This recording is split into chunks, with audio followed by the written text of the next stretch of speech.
Leave. Only family is allowed. My father Richard stood on the wraparound porch of a historic Savannah estate, arms crossed, physically blocking the double doors. Through the glass panels behind him, I could hear the clinking of champagne flutes and a string quartet tuning their instruments for my younger brother Julian's wedding. I shifted my weight on the crushed oyster shell driveway. My shoulder ached from carrying a heavy duffel bag across 3 time zones. I had just flown 15 hours straight from a corporate deployment in Tokyo to be here. My mother Patricia stood a few feet away near the registration table. She adjusted her silk shawl and looked at the ground, offering nothing. Worse, through the glass of the reception hall, I caught sight of my new sister-in-law Harper. She wore a custom lace gown and held a glass of mimosa, watching the exchange with a tight, satisfied smile. "You were not invited," my father continued, his voice dropping into that familiar dismissive register. "You need to turn around and walk back to your rental car." I did not scream. I did not drop my bag and demand answers. I simply looked at the 3 of them, nodded once, and walked away. 2 days later, my phone rang. It was my father. He bypassed any greeting and demanded to know how I planned to pay the $55,000 venue bill. When I laughed in his face, he lowered his voice and said, "My name was on the guarantor contract." What I told him next made him choke on his own breath.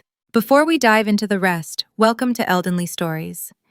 If you find yourself connecting with this situation, take a moment to hit the like button and subscribe. Also drop your age in the comments. I love seeing the different generations we have tuning in. My name is Scarlett White. I am 32 years old and I work as a data privacy consultant out of Atlanta, Georgia. My job requires me to find anomalies, secure vulnerable networks, and track digital footprints. I spend my life looking for things people try to hide. To understand how I dismantled my own family, you need to understand the blueprint of the White household, Aisha. Growing up, there were 2 distinct realities. There was Julian's reality, where bad grades were the teacher's fault. Missed curfews were just boys being boys, and his college tuition was fully funded by a home equity loan my parents took out without a second thought. Then there was my reality. I bought my own clothes by working shifts at a local diner. I navigated the maze of student loan applications alone because my parents were too busy touring European campuses with Julian. I learned early on that their love was a limited resource, and Julian held the monopoly. I left home at 18 and never asked them for a dime. They never offered one. The invitation had arrived 3 months prior, enclosed in a thick ivory envelope with gold foil lettering. It felt heavy in my hands, an expensive piece of cardstock that seemed out of place for a brother who worked part-time at a boutique fitness center. Attached was a brief note in my mother's handwriting, telling me I was expected to attend. Against my better judgment, I cleared my schedule. I booked the expensive last-minute flight from Japan. I rented a car and drove 3 hours south from the Atlanta airport to Savannah, gripping the steering wheel while telling myself that maybe just this once they actually wanted me in the room. But standing on that gravel path, watching my father guard the door like a bouncer, the illusion shattered. I realized the invitation was bait. I just did not know what kind of trap they had set. 2 days passed. It was Tuesday morning and the Georgia rain lashed against the floor-to-ceiling windows of my downtown Atlanta condo. I spent the last 48 hours trying to scrub the humiliation of the Savannah trip from my mind. My living space was a sanctuary of order. Clean lines, neutral tones, and the hum of the city traffic far below. It was a world I built with my own hands, funded by my own paychecks, and entirely off-limits to the people who shared my last name. I stood at the kitchen island, pouring a cup of black coffee, listening to the steady rhythmic ticking of the oversized analog clock on the living room wall. My phone vibrated against the granite countertop. The screen illuminated with a name I had not expected to see so soon. Richard White. A normal person might have ignored it. A normal person might have expected a delayed apology, or perhaps a lecture about family loyalty. I pressed answer and put the device on speakerphone, resting it next to my coffee mug. I did not say hello, I just let the line open. "Scarlett." My father began bypassing any form of greeting. His tone was brisk, carrying that sharp authoritative edge he used when talking down to mechanics or waiters. The venue finalized the accounts this morning. The total is $55,000. They expect payment by the end of the week. How will you be handling the transfer? I stopped pouring my coffee. I stared at the phone. For a few seconds, the only sound in the room was the rain hitting the glass. Then a laugh escaped my throat. It was not a bitter laugh or a sad laugh. It was a sound of pure, unadulterated disbelief.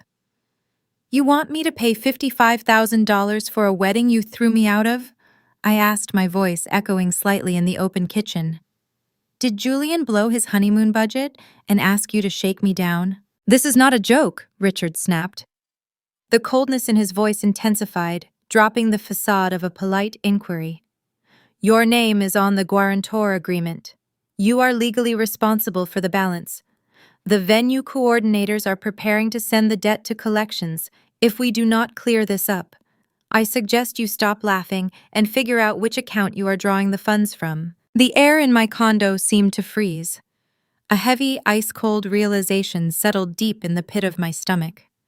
The ticking of the wall clock suddenly felt deafening, measuring out the seconds as my brain processed the sheer audacity of his words. Guarantor agreement. My name. $55,000 of debt. A lesser version of me, the teenager who used to beg for their approval, might have dissolved into tears. She might have panicked, screamed through the phone, or asked how a father could do this to his own flesh and blood. But that girl died a long time ago. The woman standing in the kitchen was a senior data privacy consultant. I spent my days auditing global corporations, tracking down unauthorized data breaches, and dissecting digital fraud.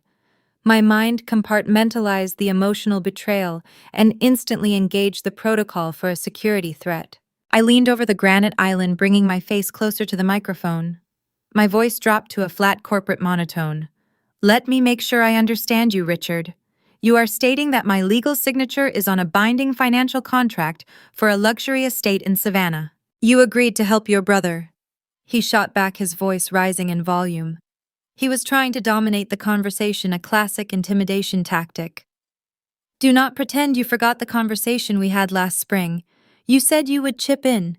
Chipping in for a floral arrangement is not signing a guarantor contract for $200,000, I replied smoothly. I never signed a venue agreement. I never received a venue agreement. So I am going to ask you 3 very specific questions, and I highly recommend you think carefully before answering. There was a beat of silence on the other end. He was not used to me setting the terms of an interrogation. Number 1, I continued, my eyes tracking the second hand of the wall clock. Was this document signed electronically or with wet ink? Number 2, what date was the signature applied? And number 3, what form of government identification was presented to verify the identity of the signer? Stop playing lawyer, Scarlett, he barked, but I heard it. The slight waver in his breath, the hesitation, the hallmark signs of a panicked suspect trying to cover their tracks. You know exactly what you did. You authorized us to handle the paperwork because you were too busy traveling for your fancy tech job. We just facilitated the process. If you try to back out now and ruin your brother's credit, I will have our family attorney sue you for breach of verbal contract. You will end up paying double in legal fees. He was throwing everything at the wall. Threats, deflected blame, twisted narratives. He wanted me scared of the financial ruin. He wanted me to write a check just to make the nightmare go away. It was a strategy that probably worked on his employees, and maybe even my mother. But it had zero leverage here.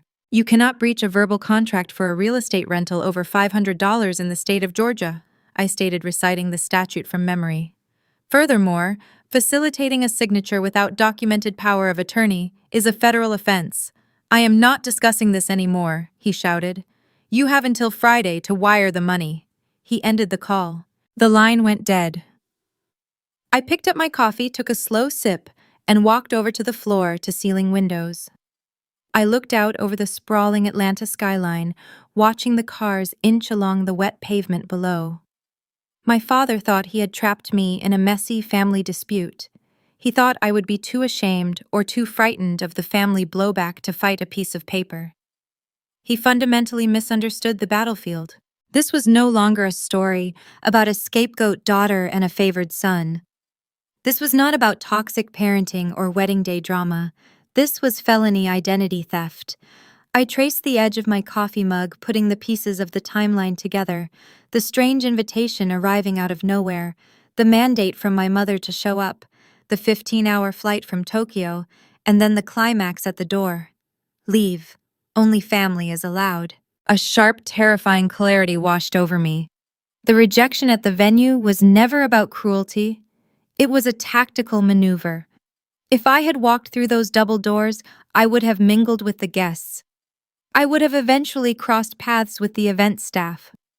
A wedding coordinator desperate to ensure the final bill was secure would have approached me. They would have shaken my hand, thanked me for being such a generous sister, and referenced the guarantor contract. The lie would have exploded right there in the reception hall in front of Harper, her wealthy family, and 200 witnesses. My parents did not kick me out to break my heart. They kicked me out to protect a crime. They guarded that door because allowing me inside meant handing me the smoking gun. They sent me away assuming I would fly back to Japan, lick my wounds in silence, and mindlessly pay whatever bill arrived to avoid legal trouble. They calculated my reaction based on the frightened teenager I used to be. I set my coffee mug down on the glass table. I walked to my home office, a pristine room filled with dual monitors, server racks, and whiteboards. I powered on my primary workstation. The monitors hummed to life, casting a cool light across the dark hardwood floor. I opened a blank encrypted digital ledger, a tool I usually reserved for tracking corporate espionage. My fingers hovered over the mechanical keyboard. The tactile click of the keys felt grounding. I named the file Savannah Fraud. I created 3 columns: suspects, timelines, documentation. I filled in the date of the wedding, the date of today's phone call, and the exact dollar amount Richard had demanded. $55,000. The sheer audacity of the number was staggering. That was a down payment on a house. That was a year of college tuition. They had stolen an entire year of labor from me with a single pen stroke. My phone buzzed again, lighting up the desk. I ignored it. The family wanted a silent victim to fund their illusions. Instead, they just handed a financial crime to a woman who dissects liars for a living. And my investigation was just beginning. The glowing screen of my phone lit up the dark mahogany surface of my desk. 1 notification appeared. Then 3. Then a cascade of chimes echoed through the condo, vibrating the device across the wood. I leaned back in my ergonomic chair and watched the notifications stack up. The smear campaign had officially begun. My mother, Patricia, always ran the same playbook when she needed to control a narrative. She would isolate the target and activate the extended family network, transforming distant relatives into a coordinated firing squad. She knew that peer pressure was a potent weapon. By the time I picked up the phone, I had 24 unread messages, a digital barrage designed to crush my resolve. The first was from Aunt Brenda, my mother's older sister. Scarlett, I just got off the phone with your mother. She is in tears. How could you back out of your promise to pay for the venue on the week of the wedding? Julian is devastated. You earn a tech salary. This is petty and cruel. Please call your parents and apologize. Uncle Thomas chimed in a minute later. We all know you chose your career over starting a family, but trying to ruin your brother's special day just because you are jealous is a new low. Call your father and make this right before you lose us all. The texts poured in from cousins, family, friends, and people I had not spoken to since high school graduation. Patricia had painted a masterpiece of manipulation. In her fabricated reality, I was the bitter, wealthy spinster sister who promised to fund a dream wedding only to yank the rug out at the 11th hour out of pure spite. She framed my absence at the ceremony not as an expulsion, but as a calculated boycott. She told them I drove all the way to Savannah just to laugh in my father's face and drive away. I read each message with the detachment of an auditor reviewing a faulty ledger. None of these people bothered to ask for my side of the story. They simply consumed the lie because it fit the dynamic my parents had cultivated for 3 decades. Julian was always the golden investment. When he barely scraped by with passing grades his sophomore year of college, my parents bought him a brand new sports utility vehicle to encourage him to study harder. When he maxed out his credit cards playing golf in his 20s, Richard quietly liquidated a minor stock portfolio to clear the debt. The narrative was always the same. Julian needed support. Julian needed understanding. Julian deserved the best. Meanwhile, my existence was an exercise in financial independence. When I needed a laptop for my computer science degree, I worked double shifts at a local diner smelling like stale coffee and fryer grease until I saved enough cash. My parents never offered a dime, claiming they wanted to teach me the value of $1. They taught me the value of $1, all right. I learned exactly how hard it is to earn one, which made their attempt to steal 55,000 of them almost comical. My phone buzzed again. Cousin Liam sent a message. It was a screenshot of an Instagram post. I opened the image, my eyes scanning the pixels for context. It was a photograph of my new sister-in-law, Harper. She was posing with Julian at the Savannah estate reception. They were holding hands, looking dramatically into the distance under a canopy of Spanish moss. The caption read, "Navigating unexpected financial betrayals during what should be the happiest week of our lives. We are choosing to focus on those who truly support us. Blood does not make you family. Loyalty does." The comments section was a digital witch hunt. Extended relatives posted heart emojis and vicious remarks about toxic siblings.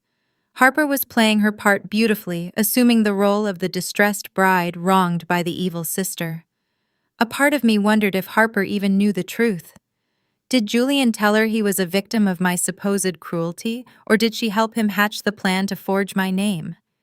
It did not matter. She was amplifying the defamation to hundreds of her followers. The old Scarlett would have drafted a furious paragraph defending herself. She would have pleaded with Aunt Brenda, begging her to understand that Richard physically blocked the door. She would have commented on Harper's post, screaming the truth into the void, trying to convince a jury that had already delivered a guilty verdict. But responding to a smear campaign is like wrestling in mud. You just get dirty and the pig enjoys the attention. In data privacy, when you encounter a hostile breach, you do not argue with the malware. You isolate the infected nodes, trace the origin point, and gather evidence. I opened a secure cloud folder on my dual monitors.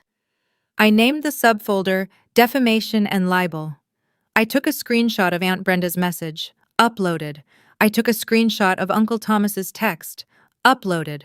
I captured Harper's Instagram post, ensuring the timestamp and the comments were clearly visible. Uploaded. Every text, every passive-aggressive remark, every baseless accusation went straight into the encrypted vault. I cataloged the betrayal methodically. My silence began to madden them. Manipulators crave engagement.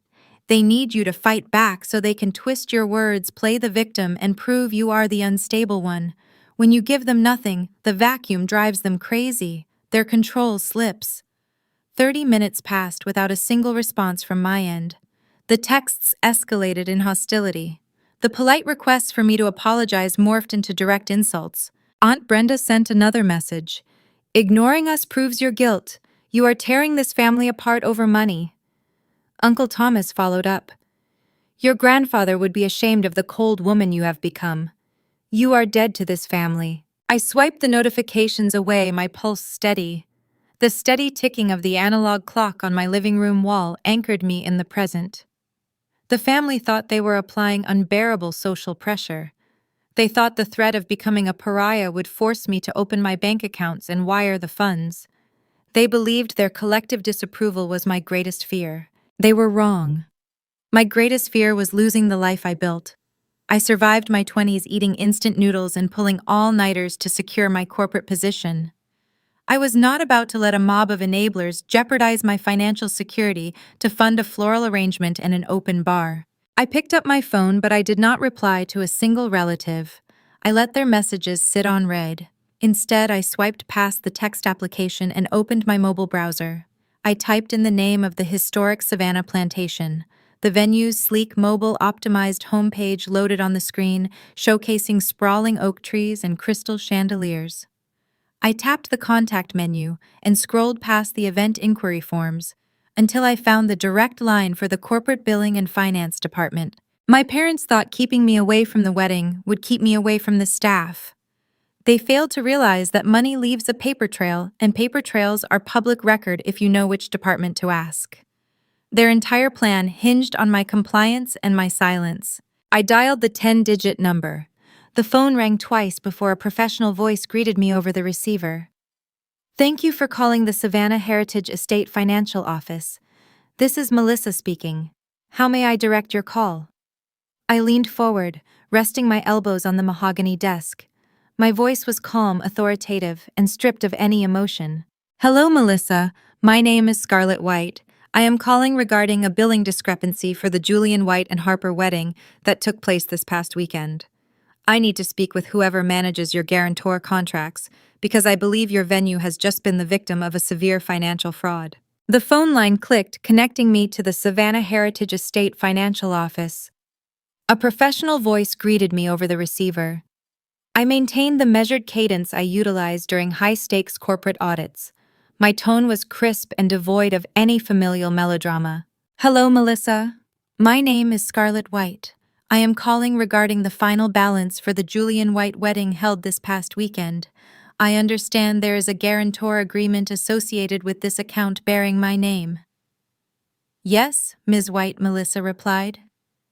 The sound of a keyboard clacking echoed slightly in the background. "The outstanding balance is $55,000.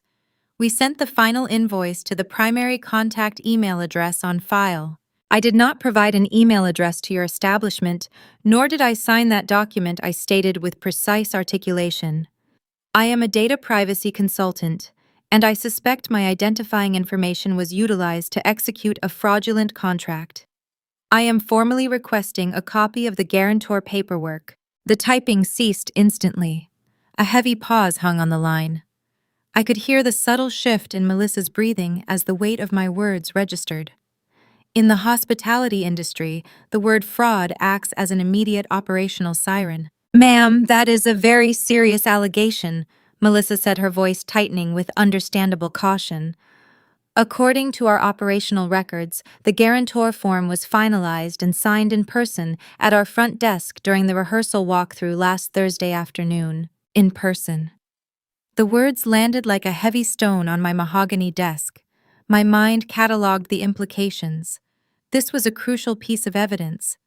Someone did not merely forge a digital signature from the comfort of a computer screen. Someone physically walked into the Savannah venue, picked up a pen, and fabricated my identity right in front of the event staff.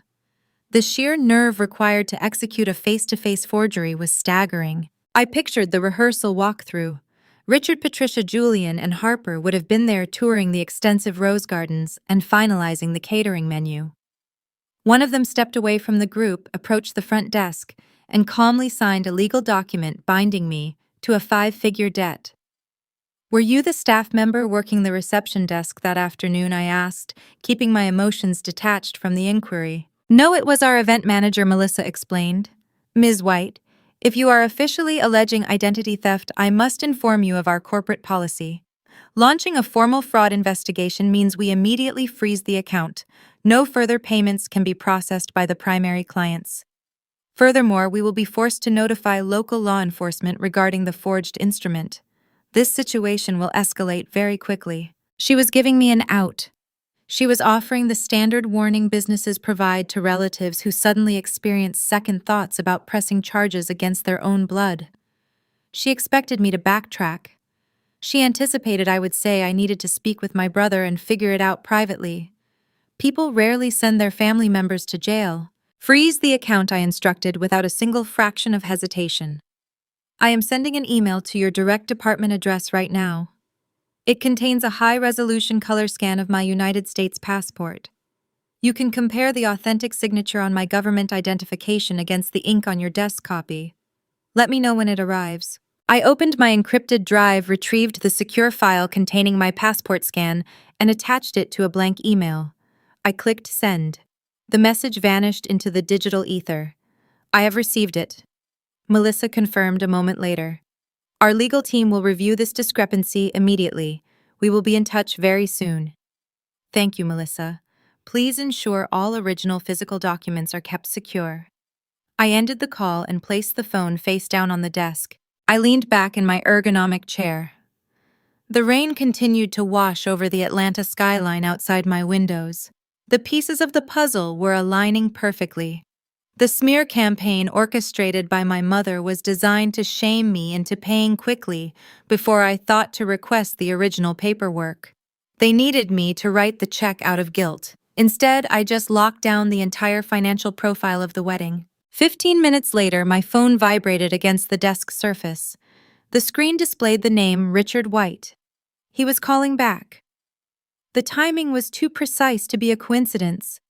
The venue coordinators must have immediately contacted the primary account holders to inform them of the frozen account and the pending fraud investigation. Richard just found out I went over his head. I tapped the speaker button. "Hello, Richard." "Scarlett, honey," he began. The change in his tone was jarring. The sharp, commanding bark from our previous conversation was entirely gone. In its place was a smooth, placating warmth. He sounded like the seasoned regional salesman he was trying to salvage a dying deal. "I think we got off on the wrong foot earlier. Emotions are running high with the wedding exhaustion." "My emotions are perfectly stable," I replied, staring at my dual monitors. "Why are you calling?" "I just want to clear up this silly misunderstanding," Richard coaxed, his voice dripping with forced patience. "You know how chaotic wedding planning gets. Julian was drowning in deposits. We needed a guarantor to secure the venue, and you were halfway across the world in Tokyo. We could not reach you. We just took a tiny administrative shortcut to help out the family. It was a mere formality, sweetheart." I listened to the shifting narrative with clinical fascination. He was downplaying a felony as an administrative shortcut. He was attempting to reframe an intentional financial crime as a desperate act of familial love. This was his signature tactic. Growing up, whenever he got caught in a lie, he transitioned into the role of the well-meaning patriarch who just made a small mistake while trying to hold the household together. He used to sign my name on permission slips and report cards so he would not have to attend parent-teacher conferences. Apparently, that habit had evolved into real estate fraud. "A tiny administrative shortcut," I repeated flatly. "You forged my name on a $55,000 contract." "Do not use that word," Richard hissed, the friendly facade cracking for a split second before he smoothed it over. "Nobody forged anything. We just acted on your behalf because we knew you would want to support your brother. Julian and Harper are supposed to fly to the Maldives tomorrow for their honeymoon. If this venue bill is not settled, the travel agency will cancel their itinerary.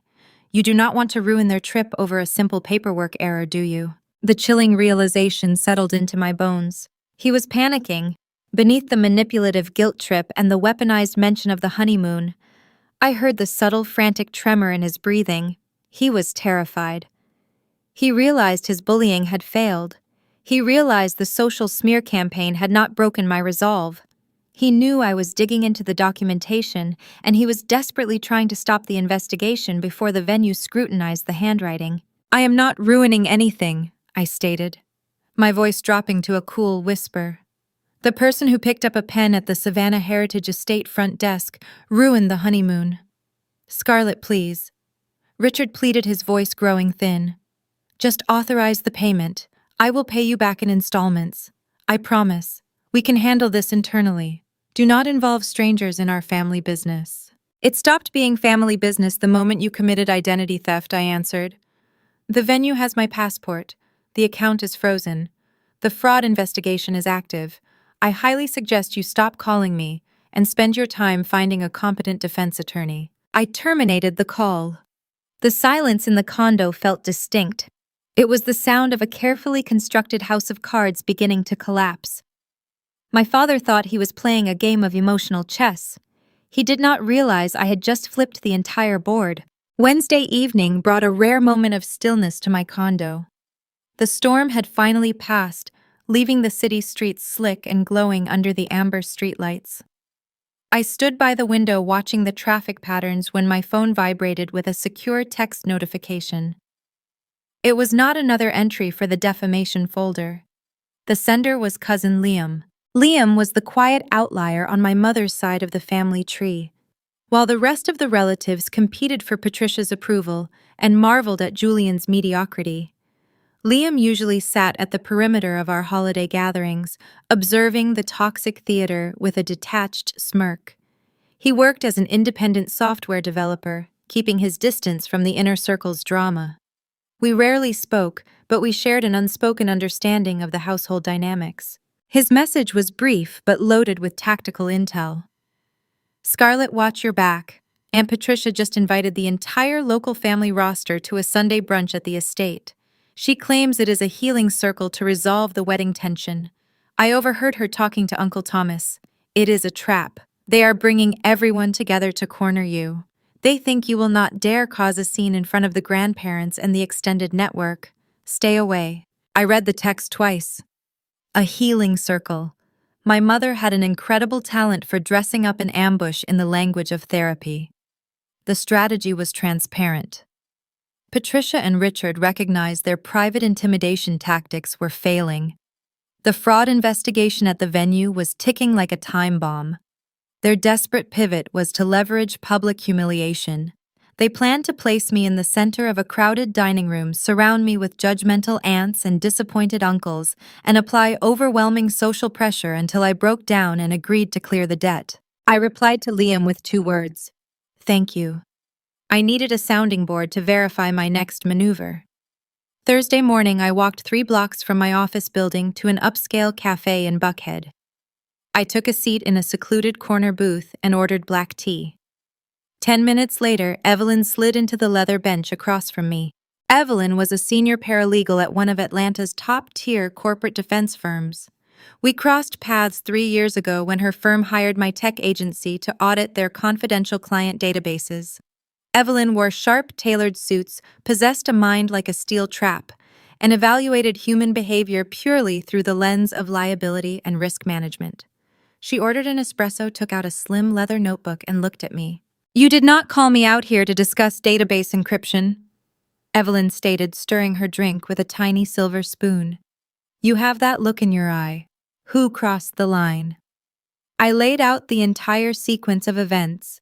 I detailed the fake wedding invitation, the confrontation at the Savannah doors, the $55,000 forged contract, the smear campaign, and the impending Sunday tribunal.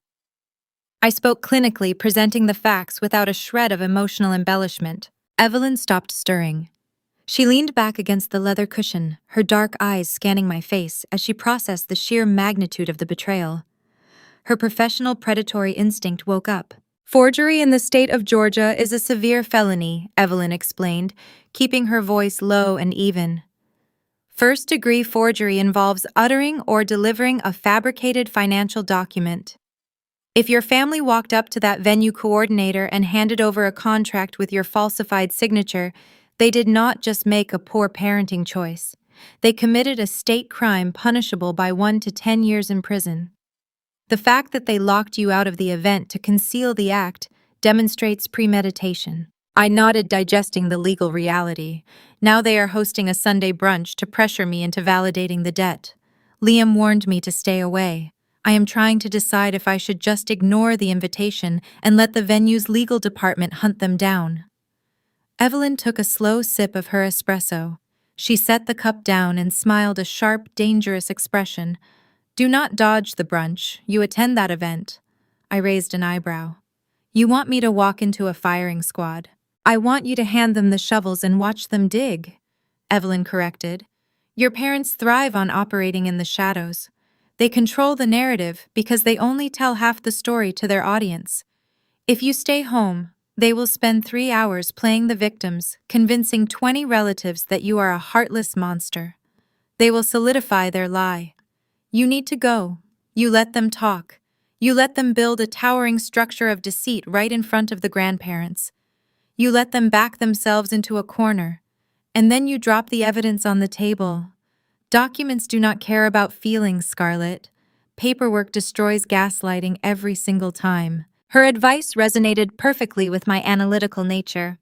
I paid the bill, thanked Evelyn, and returned to my condo to prepare.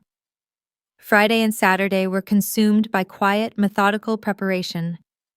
The contrast between my environment and the frantic emotional plotting happening at my parents' suburban estate was profound.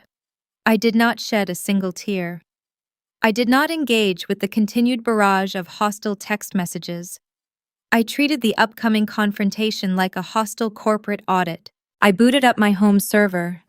I accessed the secure email chain from Melissa, the venue coordinator. I printed the official correspondence confirming the account freeze and the active fraud investigation. The laser printer whirred to life, spitting out warm, crisp pages of irrefutable proof. Next, I printed high-resolution, full-color copies of my authentic passport signature page. The blue ink of my real handwriting stood out starkly against the white paper. I drove to a nearby office supply store. The aisles were quiet and brightly lit. I bypassed the colorful binders and decorative folders, selecting a single heavy-duty manila envelope. Unmarked, professional, clinical. Back at the condo, I aligned the printed emails and the passport copies perfectly. I slid the stack of evidence into the manila folder and placed it on my kitchen island. I ran my fingertips over the rough paper edge. This was my shield. This was my weapon. I slept deeply that night, untroubled by guilt or anxiety. Sunday morning arrived with a clear, crisp blue sky. I stood in front of my full-length mirror and dressed with strict intention. I bypassed the casual weekend attire and selected a pair of tailored charcoal slacks, a pristine white silk blouse, and a structured black blazer. I pulled my hair back into a tight, flawless knot. I applied minimal makeup. I did not want to look like a grieving daughter attending a family gathering. I wanted to look like an executive arriving to liquidate a bankrupt company. I grabbed my car keys, picked up the manila folder, and walked down to the secure parking garage beneath my building. My heels clicked rhythmically against the concrete floor, echoing in the cavernous space. I approached my sleek sedan and unlocked the doors. I slid into the driver's seat.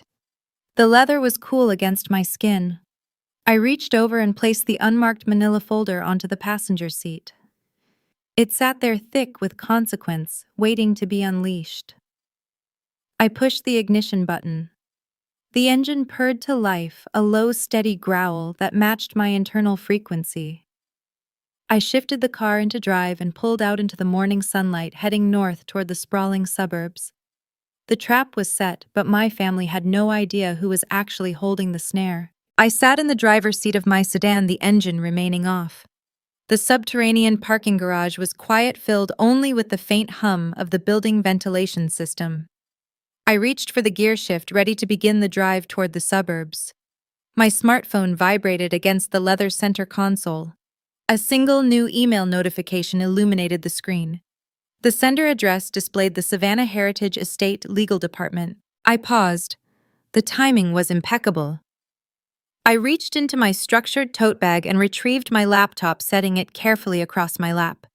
I connected the device to my cellular hotspot. Evaluating a pivotal document required the clarity of a high-resolution monitor, not the cramped screen of a mobile phone. The email contained a brief formal message from the corporate finance office, confirming the attachment of the requested guarantor paperwork. I navigated to the attachment and clicked the file. The PDF loaded instantly. It spanned 11 pages of dense legal jargon formatted with the venue letterhead. I scrolled methodically past the standard liability clauses, the severe weather policies, and the noise ordinance waivers.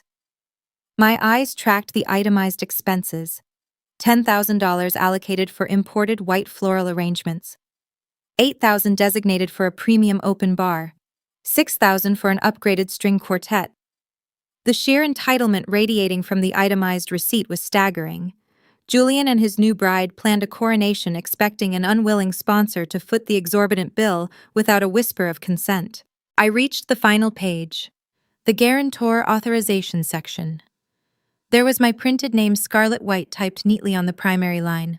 Directly below it sat the blue ink signature. I utilized the trackpad to zoom in on the digital scan. I expanded the image until the pixelation of the ink strokes filled the center of my monitor. I stared at the fabricated script, expecting to confront my father's handwriting. Richard possessed a distinct, chaotic scrawl. He pressed down so hard, His pens often left deep indentations on the paper below. His letters were jagged, rushed, and impatient, reflecting a man who believed his time was too valuable for legible penmanship. The signature on the screen lacked that heavy, domineering energy. This script was tight. The slant leaned precisely 15 degrees to the right.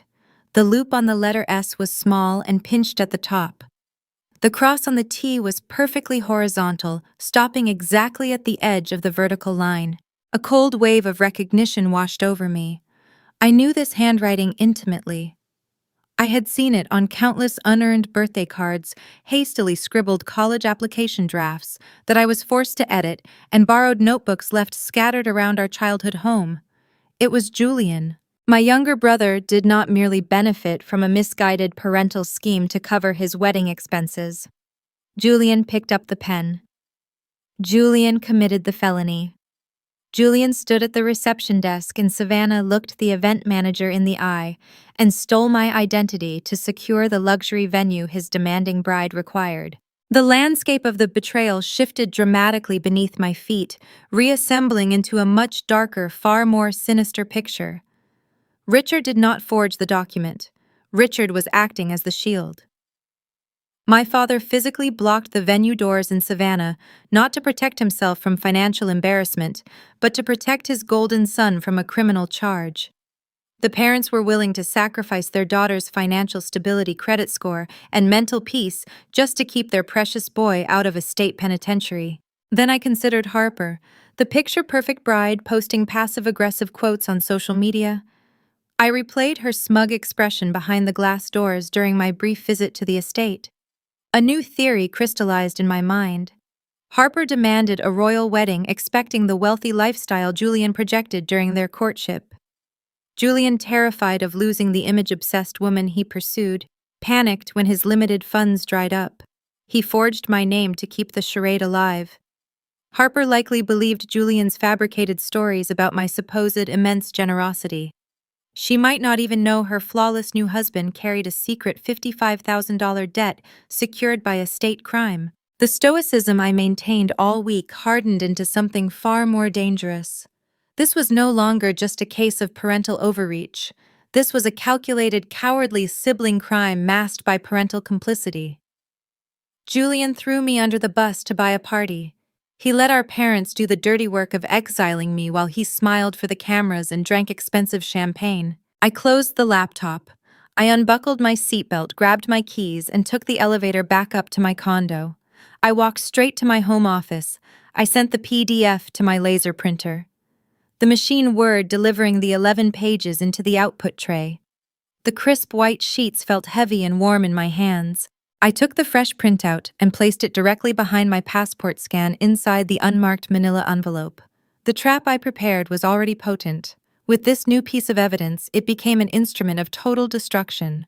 I sealed the folder, clasped my hands, moving with steady precision. I returned to the parking garage. The air felt different now. The anticipation morphed into a cold, focused energy.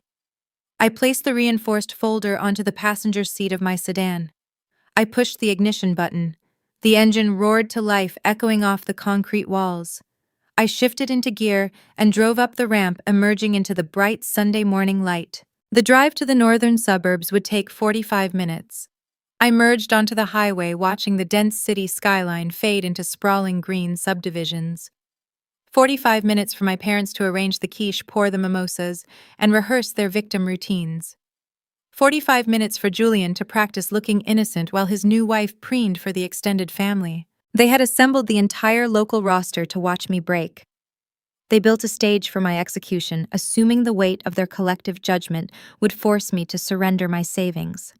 They believed the presence of the grandparents and the aunts would keep me docile. I gripped the leather steering wheel, my eyes locked on the asphalt stretching ahead. I was going to give them the exact show they asked for. The brunch was starting soon, and I possessed the guest of honor they never intended to invite. The truth. The GPS directed me through the winding, tree-lined streets of a prestigious Alpharetta subdivision. My sedan rolled past towering oak trees and wrought iron gates until I reached my parents' brick manor at the end of a quiet cul-de-sac. The visual disparity between my quiet independence and their performative wealth was striking. The sprawling lawn featured flawless emerald stripes cut by a professional landscaping crew. The wide paved driveway was packed to capacity with luxury vehicles belonging to the extended family network. Uncle Thomas had parked his silver Mercedes near the entrance.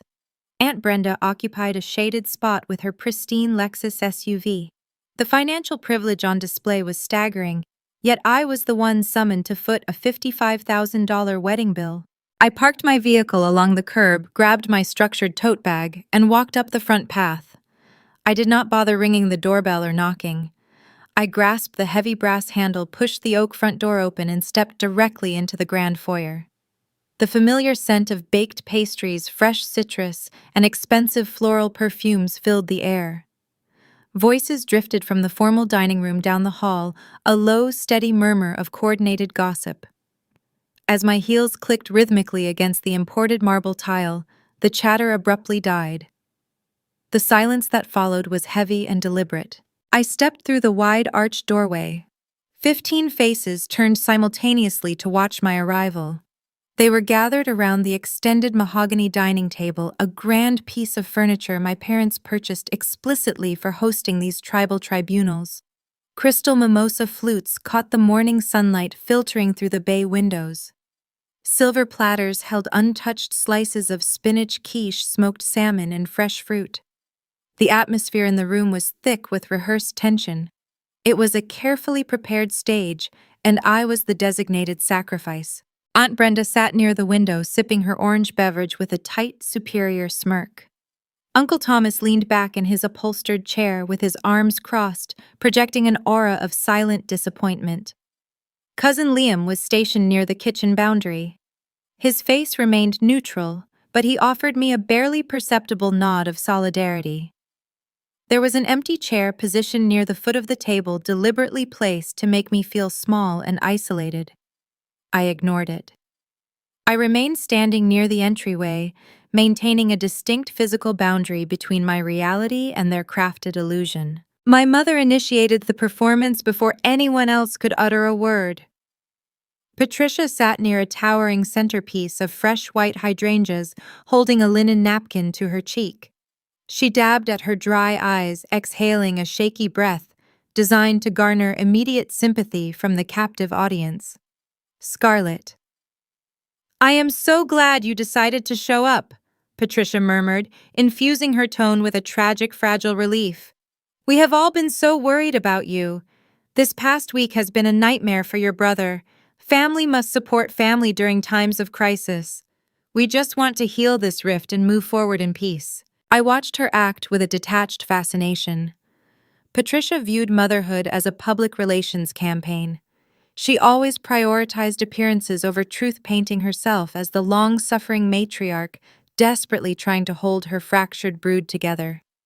The aunts and uncles murmured their agreement, nodding solemnly at her hollow words. They bought the narrative wholesale, eager to cast me as the villain in their weekend drama. My gaze drifted to the far end of the table.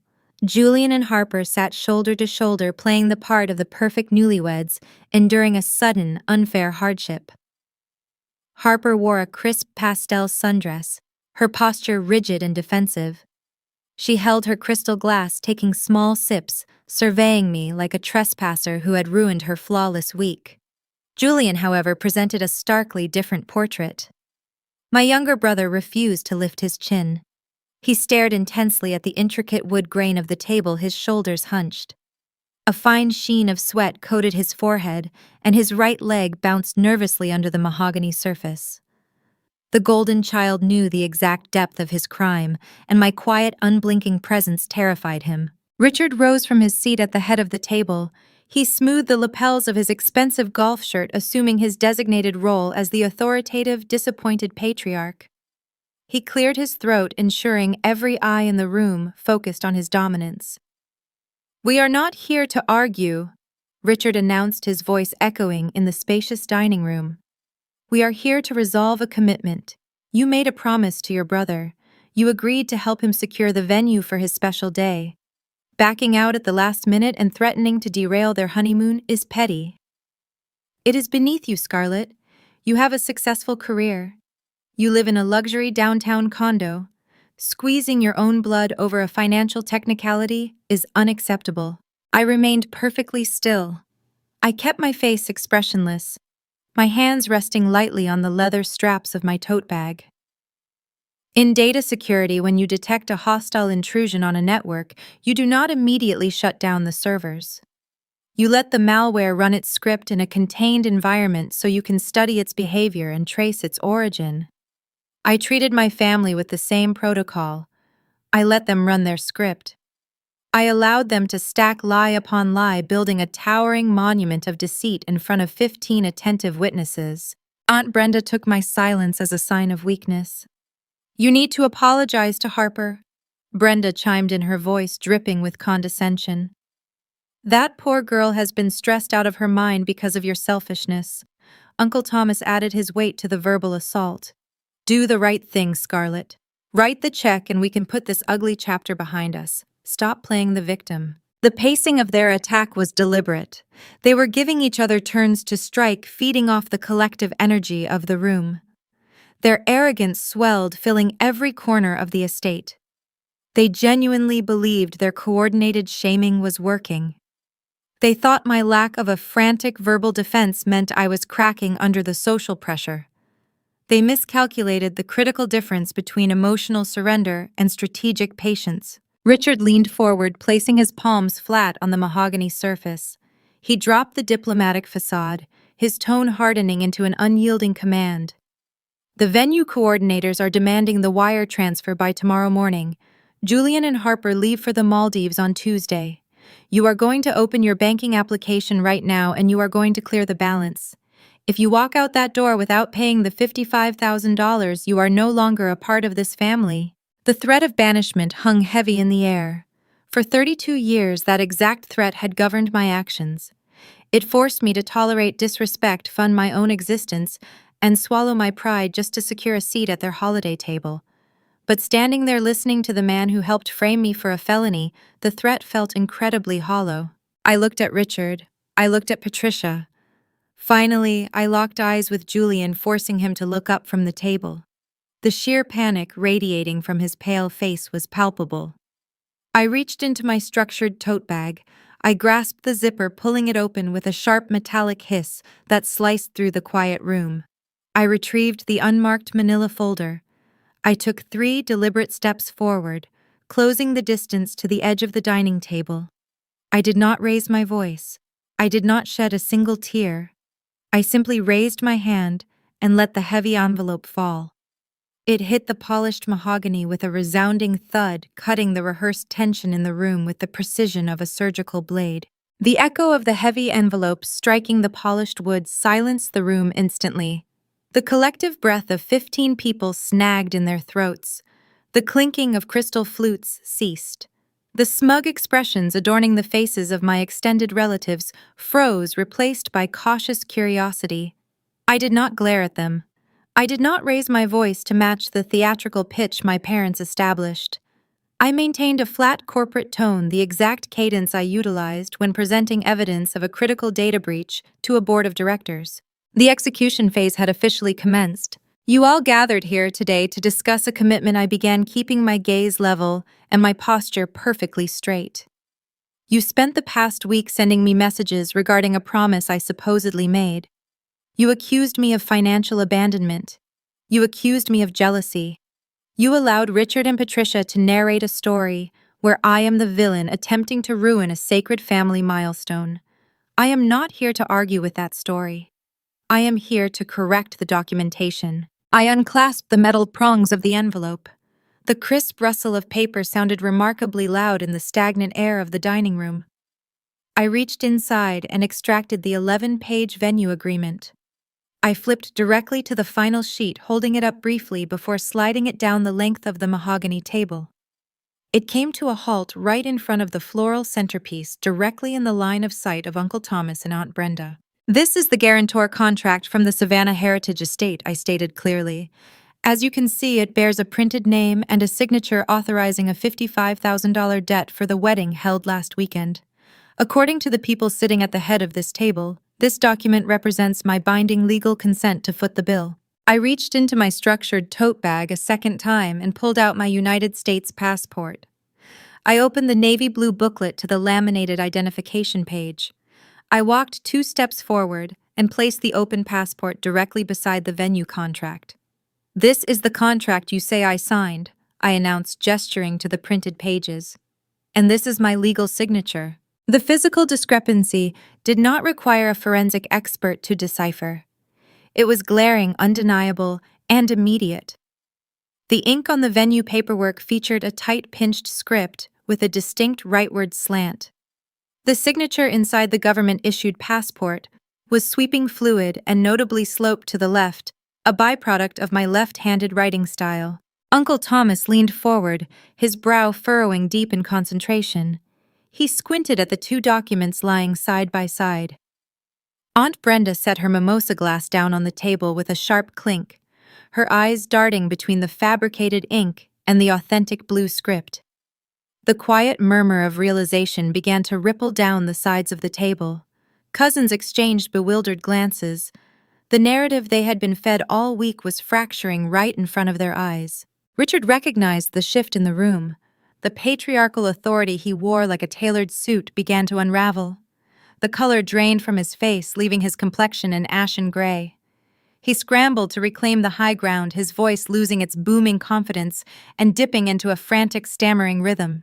"Now wait a minute," Richard sputtered, waving his hand dismissively in a transparent attempt to minimize the evidence. "Those are just technicalities. You know how these modern corporate venues operate. Sometimes they use electronic authorizations. Sometimes they accept verbal proxies over the phone to expedite the filing process. It was a chaotic week. You gave us permission to handle the logistics on your behalf.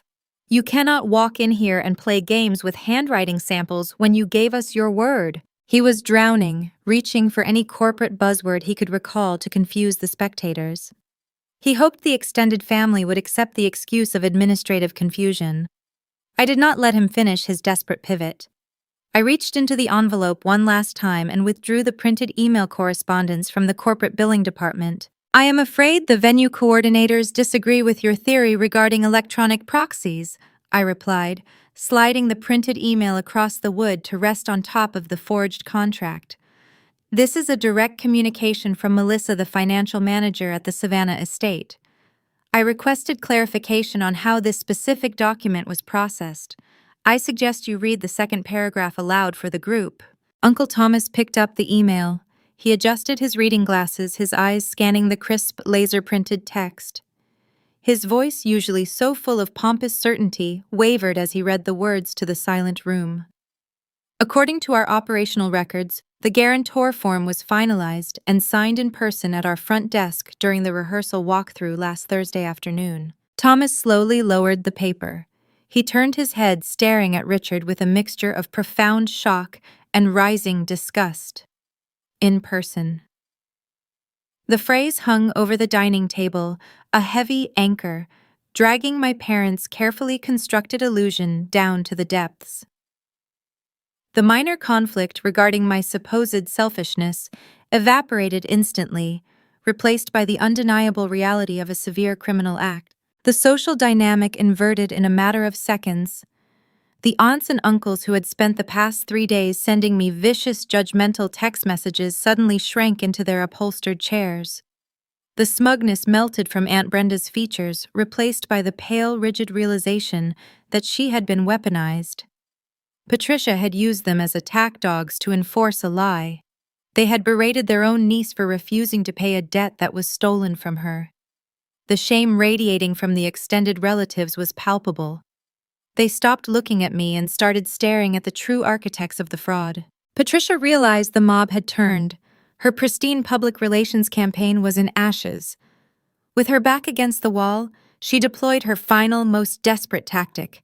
She abandoned the poised, disappointed mother routine and threw herself into the role of the frantic, sacrificial martyr. Tears began to stream down her face, ruining her meticulous makeup. Her chest heaved with dramatic, gulping sobs. "We had no choice." Patricia cried out, her voice cracking as she grasped the edge of the mahogany table. The floral vendor was threatening to walk away. The catering company demanded the final deposit. Julian was falling apart. He deserved a beautiful day. He deserved the wedding he always dreamed of having. You have so much sitting in your savings account, Scarlett. You do not even use it. We just needed a little help to get him across the finish line. We were going to figure out a way to pay you back eventually. You cannot destroy your own family over a piece of paper. Her confession echoed through the estate. By attempting to justify the crime, she officially confirmed it. She admitted to the theft right in front of the entire local roster. The damage was catastrophic. The grand suburban dining room, usually a place of enforced hierarchy and polished manners, transformed into a theater of ruin. Uncle Thomas shook his head slowly, pushing his chair back a few inches, as if trying to physically distance himself from the toxicity. Cousin Liam crossed his arms, his earlier warning to me fully vindicated by the spectacular implosion happening at the head of the table. I shifted my focus away from the crying matriarch and the stammering patriarch. I looked down toward the far end of the table. Harper sat frozen in her pastel sundress. The crystal flute trembled in her grip. Her eyes darted from the forged contract to Patricia's tear-streaked face and finally to her new husband. The pristine, wealthy illusion Julian sold her during their courtship was shattering into 1,000 jagged pieces. She was piecing together the horrifying reality that the lavish celebration she just enjoyed was funded by a stolen identity. The money was never real. Beside her, Julian was visibly deteriorating. The golden child, accustomed to having every mistake erased and every consequence deflected, was trapped in a nightmare he could not charm his way out of. A thick bead of sweat rolled down his temple. His breathing grew shallow and rapid. He stared at the forged signature on the table, as if it were a venomous snake preparing to strike. He knew the truth about that blue ink. He knew exactly whose hand executed the 15-degree slant. The family believed the worst of the storm had passed. They believed the forgery revelation was the ultimate climax. They were bracing themselves for my demand of an apology or a repayment plan. They had no idea I was holding one final card. The atmosphere in the room tightened, stretching taut like a wire right before it snaps, setting the stage for the true architect of the felony to be dragged into the light. The weeping from the head of the table subsided into pathetic hiccups. Patricia believed her tearful confession had sealed the narrative. She thought claiming parental desperation would soften the blow, transforming a calculated crime into a tragic act of misguided love. Richard stood beside her, his shoulders slumped, ready to absorb the blame to protect his lineage. The extended relatives began to process the reality that the patriarch and matriarch committed a felony to fund a party. They were bracing for my reaction. They expected me to demand an apology, or perhaps negotiate a repayment schedule. They were mistaken. I did not travel to Alpharetta to hold my parents accountable for a crime they only covered up. I came to expose the actual thief. I stepped away from the head of the mahogany table. My heels clicked against the hardwood floor, a slow, deliberate rhythm that drew every pair of eyes in the room. I bypassed Uncle Thomas and Aunt Brenda. I walked down the length of the dining room until I stood directly across from the newlywed couple. Julian refused to look up. He stared at his empty plate, his jaw clenched so tight the muscles twitched beneath his skin. I reached over the elaborate floral centerpiece and tapped my index finger against the forged venue contract resting on the polished wood. "You are willing to let your father take the fall for this?" I asked, my voice barely above a whisper yet, carrying clearly through the silent estate. Julian flinched. He opened his mouth but no sound emerged. I looked around the room, making sure every aunt, uncle, and cousin was paying strict attention. "Richard and Patricia want you to believe they orchestrated this scheme," I explained, keeping my tone instructional and detached. "But Richard possesses a heavy, chaotic handwriting style. He presses hard enough to tear the paper. This signature is entirely different. Look at the specific traits. Look at the capital letter A in my printed name. It features a distinct 15-degree rightward slant. Look at the lowercase loops. They are tight and pinched. The cross on the letter T is perfectly level. I paused, letting the relatives scrutinize the document from their seats. I have seen this exact handwriting on countless borrowed notebooks, failed college essays, and hastily scribbled birthday cards for the past 2 decades, I continued. I turned my gaze back to the groom. My parents did not forge this document. Julian did. The room erupted. The gasp from Aunt Brenda was loud and sharp, a sudden intake of air that echoed off the vaulted ceiling. Uncle Thomas bolted upright in his chair, knocking his knee against the heavy table leg. The murmurs of shock morphed into genuine, horrified gasps. The minor scandal of parental overreach instantly mutated into a staggering sibling betrayal. Harper sat frozen for a fraction of a second. The reality of the accusation hit her like a physical blow. The crystal mimosa flute slipped from her perfectly manicured fingers. It plummeted toward the floor, striking the hardwood with a sharp, explosive crash. Shards of expensive glass scattered across the dining room rug. A puddle of orange liquid and champagne soaked into the expensive fibers. Nobody moved to clean it up. Every eye remained glued to the bride. Harper turned her head slowly, her neck stiff, looking at the man she married just a few days prior. The pristine, wealthy narrative Julian peddled to her during their entire courtship was vaporizing in real time. He promised her a life of luxury, presenting himself as the heir to a limitless family fortune. She demanded a premium estate, imported white roses, and an upgraded string quartet, assuming his family would simply write a check. Now sitting in the wreckage of a Sunday brunch, she realized her flawless husband was not a wealthy heir. He was a broke, desperate fraud who stole his sister's identity to finance a party he could never afford. "Tell me she is lying!" Harper demanded, her voice shaking with a mixture of terror and rising fury. "Tell me you did not forge her name." Julian scrambled. The golden child panic set in a pathetic display of a man accustomed to having his messes swept under the rug by his parents. He looked at Harper, then at me, his eyes wide and pleading. He raised his hands in a defensive gesture. "I do not know what she is talking about." Julian stammered his pitch, jumping a full octave. "She is crazy. She is just trying to get back at us because she is bitter. Dad handled the paperwork. Dad told me he secured the funding. I just showed up for the walkthrough. I swear to you, Harper, I never signed anything." He was trying to throw Richard back under the bus. He was willing to let his own father face a state prison sentence to save his brand new marriage. The cowardice was breathtaking. I anticipated the denial. I maintained my cold, unyielding posture. I did not argue with his frantic lies. I simply delivered the next piece of evidence. "You should be very careful with your next sentence, Julian." I warned, my words cutting through his hysterical babbling. Because when I spoke with the financial office at the Savannah Heritage Estate, they provided a very interesting piece of operational protocol. A luxury corporate venue hosting events that cost $500,000 does not leave their reception area unmonitored. Julian stopped breathing. The color drained from his face, leaving his skin a sickly pale hue. "They have security cameras positioned directly above the front desk," I stated, locking my eyes onto his terrified expression. High-definition footage recording every transaction, every interaction, and every signature. The fraud investigation team is currently pulling the timestamps from the rehearsal walkthrough last Thursday afternoon. They are going to watch the video.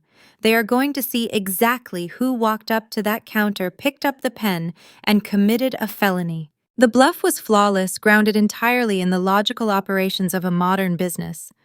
Whether the venue actually possessed that specific camera angle was irrelevant.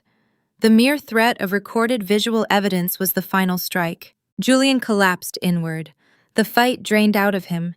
His shoulders slumped, his chest caving as the facade he spent years building turned to dust. He dropped his face into his hands, burying his eyes in his palms. He did not issue another denial. He just sat there, shaking his head back and forth in silent, pathetic defeat. The silence that followed was suffocating. The conflict shifted dramatically. It was no longer Scarlett against the family. The tribal unit was tearing itself apart from the inside. Harper pushed her chair back, the wooden legs scraping harshly against the floor. She stood up, her pastel sundress swishing around her legs. She looked down at the man, crying into his hands. Her expression shifted from horror to profound disgust. "You lied to me," she whispered, her voice carrying a venomous edge. "You lied about your job, you lied about your family money, and you turned me into an accomplice to a crime." Richard realized his son was losing his wife before the honeymoon even began. The patriarch snapped out of his stunned paralysis. The urge to control the situation overrode his own guilt. He lunged forward from the head of the table, his face flushed with panicked rage. He pointed a trembling finger at me, projecting his own failures onto the only person holding a mirror to the room. "Are you happy now?" Richard yelled, the veins in his neck bulging against his golf shirt collar. "Are you satisfied? You came into this house and destroyed your own brother. You are tearing his new marriage to pieces over a simple mistake." I looked at the screaming man who once called himself my protector. I looked at the sobbing mother who weaponized her relatives against me. I looked at the defeated golden child sitting in the ruins of his own entitlement. I felt no pity. I felt no sorrow. I felt nothing but the clean, cold clarity of a completed audit. I reached down and picked up my passport from the mahogany surface, sliding it safely back into my structured tote bag. I left the forged contract and the printed emails sitting in the center of the table. "I am not destroying anything," I replied coldly, ensuring every person in the room heard the final verdict. "I simply provided the documentation. Julian destroyed his own marriage the moment he picked up the pen." I turned my back on the wreckage and began the long walk toward the front door, leaving them to navigate the nightmare they created. The puddle of spilled mimosa expanded across the expensive Persian rug. It crept inch by inch toward the pristine white baseboards, a sticky orange metaphor for the mess seeping through my parents' constructed reality. I stood near the entryway, observing the fallout. The brunch spread, carefully arranged to project suburban perfection, looked grotesque in the aftermath of the truth. A slice of spinach quiche sat untouched on a silver platter, growing cold. Patricia stood near the centerpiece, her face streaked with dark, heavy lines of running mascara. The flawless matriarchal image was gone, replaced by a desperate, panicked woman wearing ruined makeup. Harper did not care about the spilled drink ruining her pastel sundress. She did not care about the audience of aunts and uncles. She stepped closer to Julian, her voice dropping into a dangerous, lethal register. "Look at me," Harper commanded. Julian kept his face buried in his palms. "Look at me!" she screamed, the sound echoing off the vaulted ceiling. "How did you do it? How did you get her information?" Julian flinched. The golden child was experiencing accountability for the very first time in his 28 years of existence. Throughout his life, whenever he broke a window or failed a class, Richard was there with a checkbook and an excuse. This time Richard was silent, staring blankly at the mahogany table. Julian lowered his hands. His face was blotchy, his eyes bloodshot. He looked like a cornered animal. The venue required a guarantor to lock in the date. Julian confessed, his voice thick and wavering. The catering company wanted their final deposit. The florist threatened to cancel the white roses. I ran out of credit cards. I applied for a personal loan, but the bank denied me because my debt-to-income ratio was too high. I did not have the cash, Harper. You wanted the premium package. You told me this was your dream day. I could not tell you I was broke. I thought you would leave me. "So you committed identity theft?" Harper asked, her tone laced with pure venom. "You decided risking a felony was a better option than telling your fiancé the truth about your bank account." I panicked.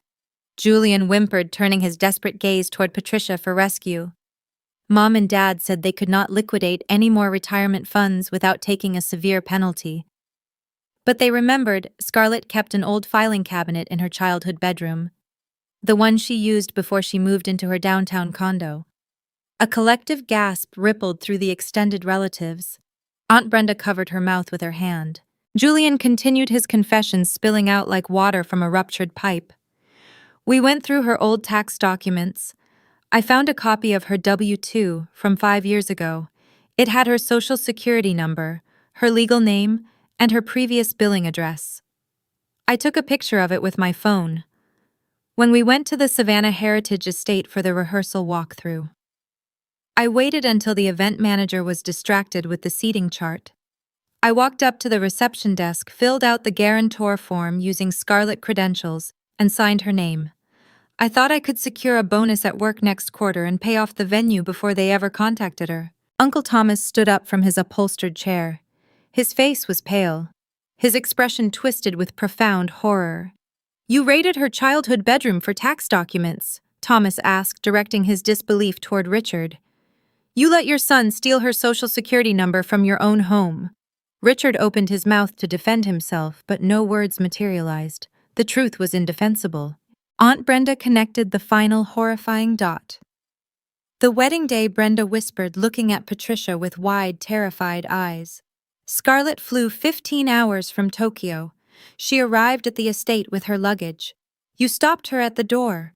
You told us she was causing a scene and trying to ruin the ceremony. But that was a lie. You blocked the door because if she walked inside the venue, staff would have recognized her name. "We were protecting Julian," Patricia wailed, clutching her ruined linen napkin. "We could not let her ruin his special day. It was supposed to be a secret." "Oh. You protected a criminal by exiling your own daughter," Cousin Liam stated. His voice was calm, but it carried a sharp, undeniable authority. Liam stepped away from the kitchen boundary. He walked toward the dining table, looking at the assembled aunts and uncles who had spent the past 3 days sending me hateful messages. "This is sick. All of you sat here sipping mimosas, ready to help these people extort $55,000 from the only honest person in this family." Liam did not wait for a response. He turned his back on the patriarch and matriarch. He walked straight toward the front door. "I will not be a part of this delusion anymore," Liam announced. He grabbed his coat from the entryway bench. The heavy oak door opened and closed with a firm, final thud. The sound of his car engine starting in the driveway signaled the first fracture in the extended family network. Patricia panicked. The audience was turning against her. She scrambled around the edge of the mahogany table, rushing toward Harper. She reached out, attempting to grasp her new daughter-in-law by the hands. "Harper, sweetie, please understand," Patricia begged, her voice trembling. "Julian made a mistake, but he did it out of love.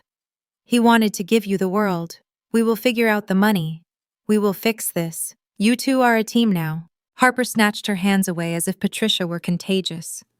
She took a large step backward, her heels crunching on the shattered glass of her mimosa flute. "A team," Harper repeated, her voice dripping with scorn. "Do you understand what he just did? Do you understand the legal reality of the situation?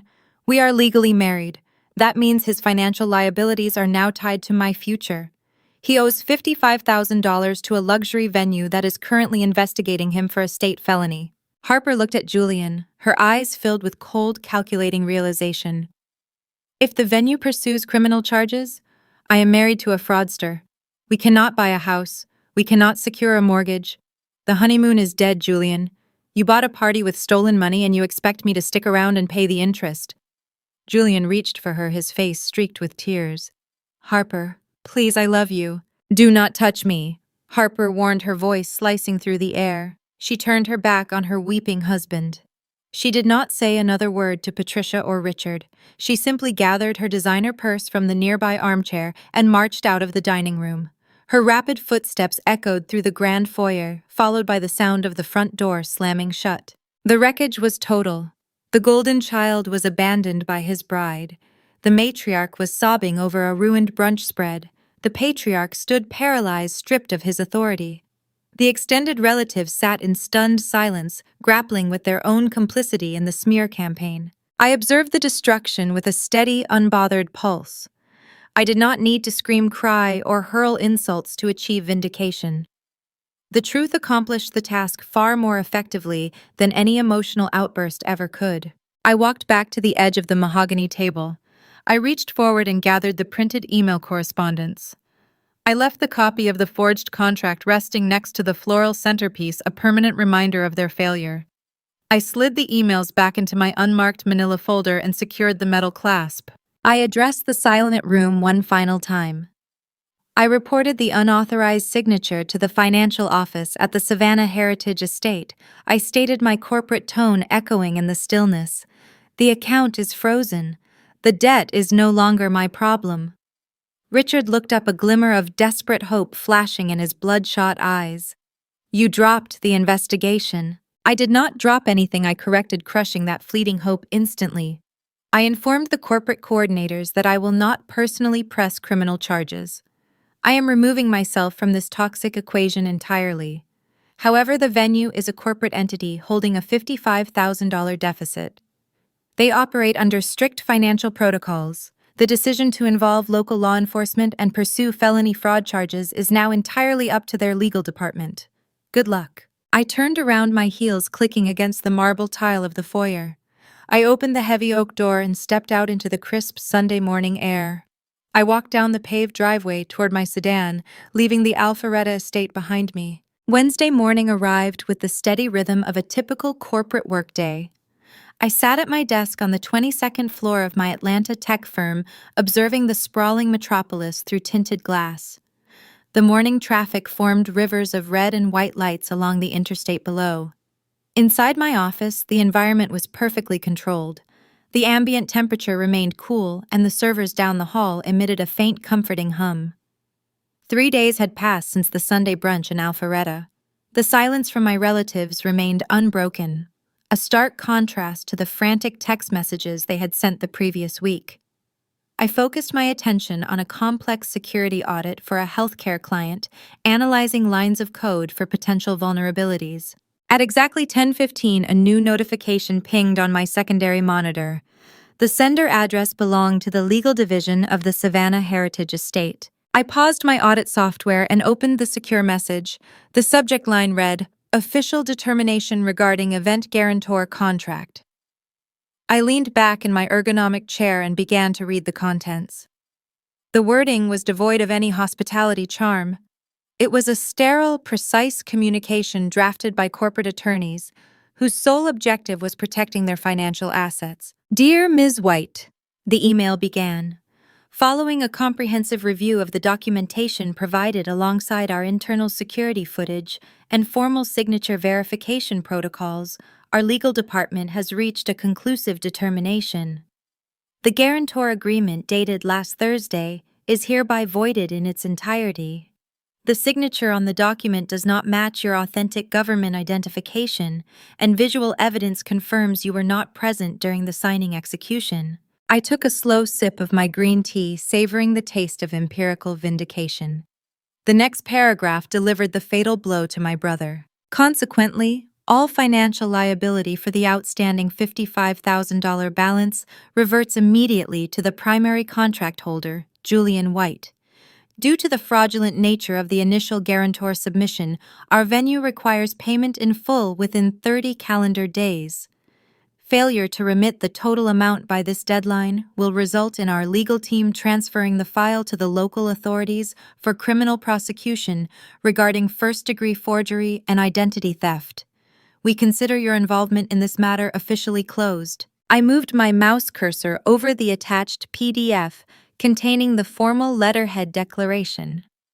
I clicked and dragged the file into a newly created directory on my encrypted drive.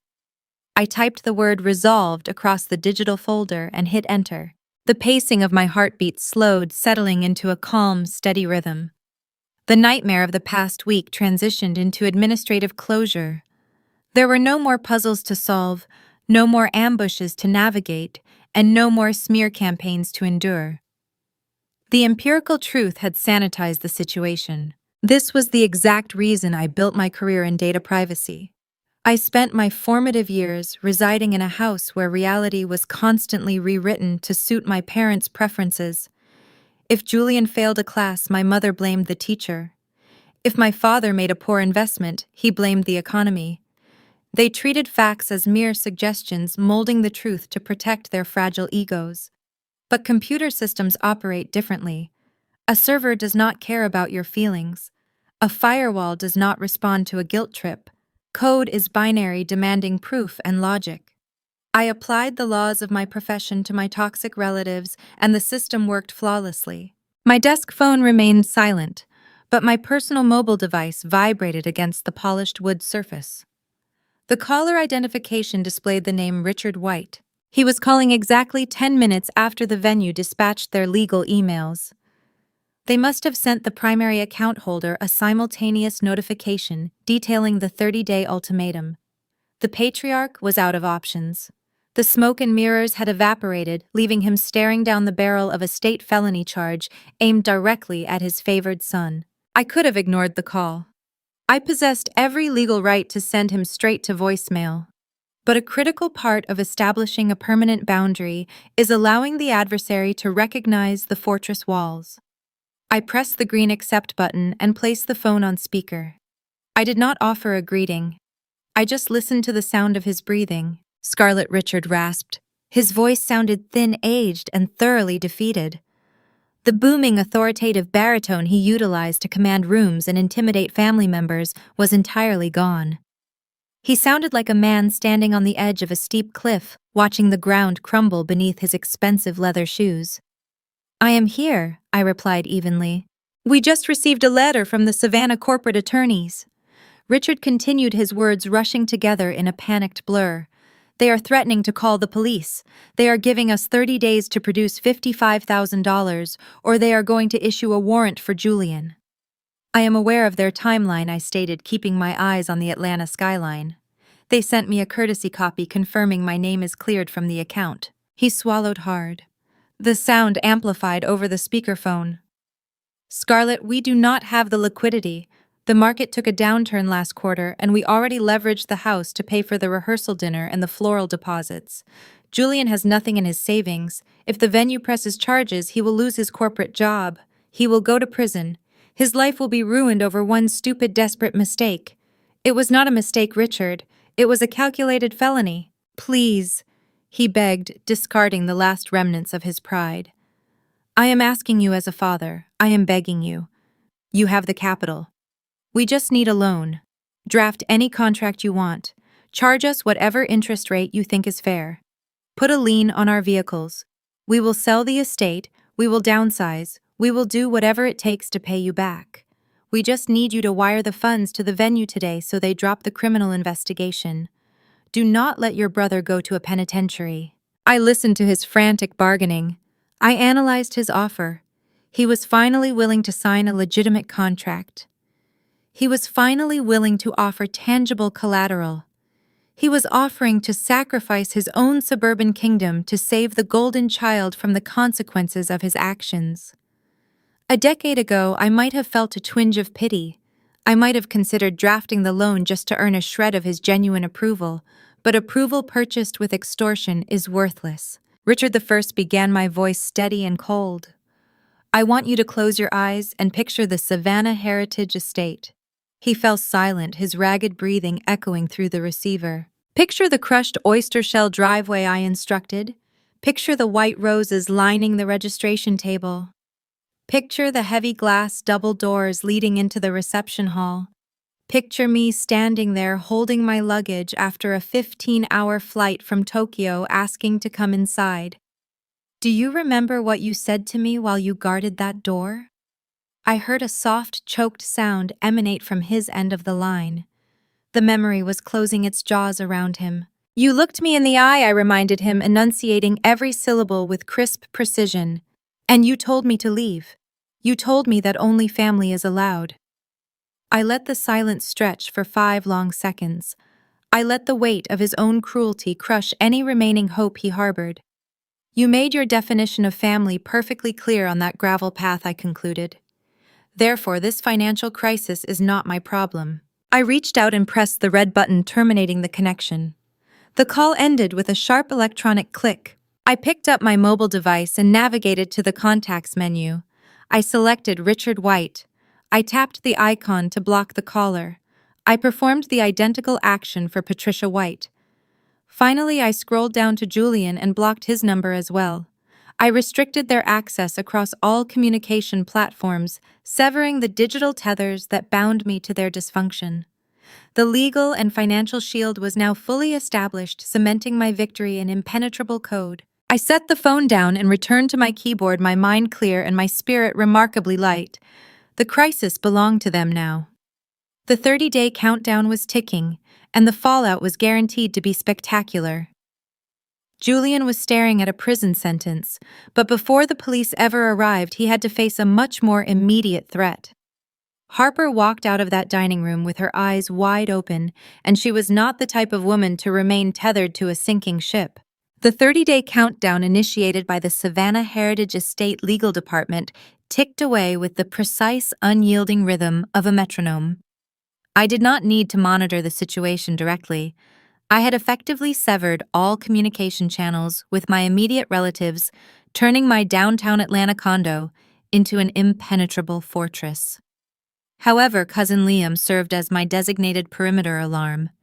He operated like a silent periscope, occasionally surfacing to transmit detailed updates regarding the catastrophic pressure currently crushing the Alpharetta household. The consequences of their deception materialized with breathtaking speed.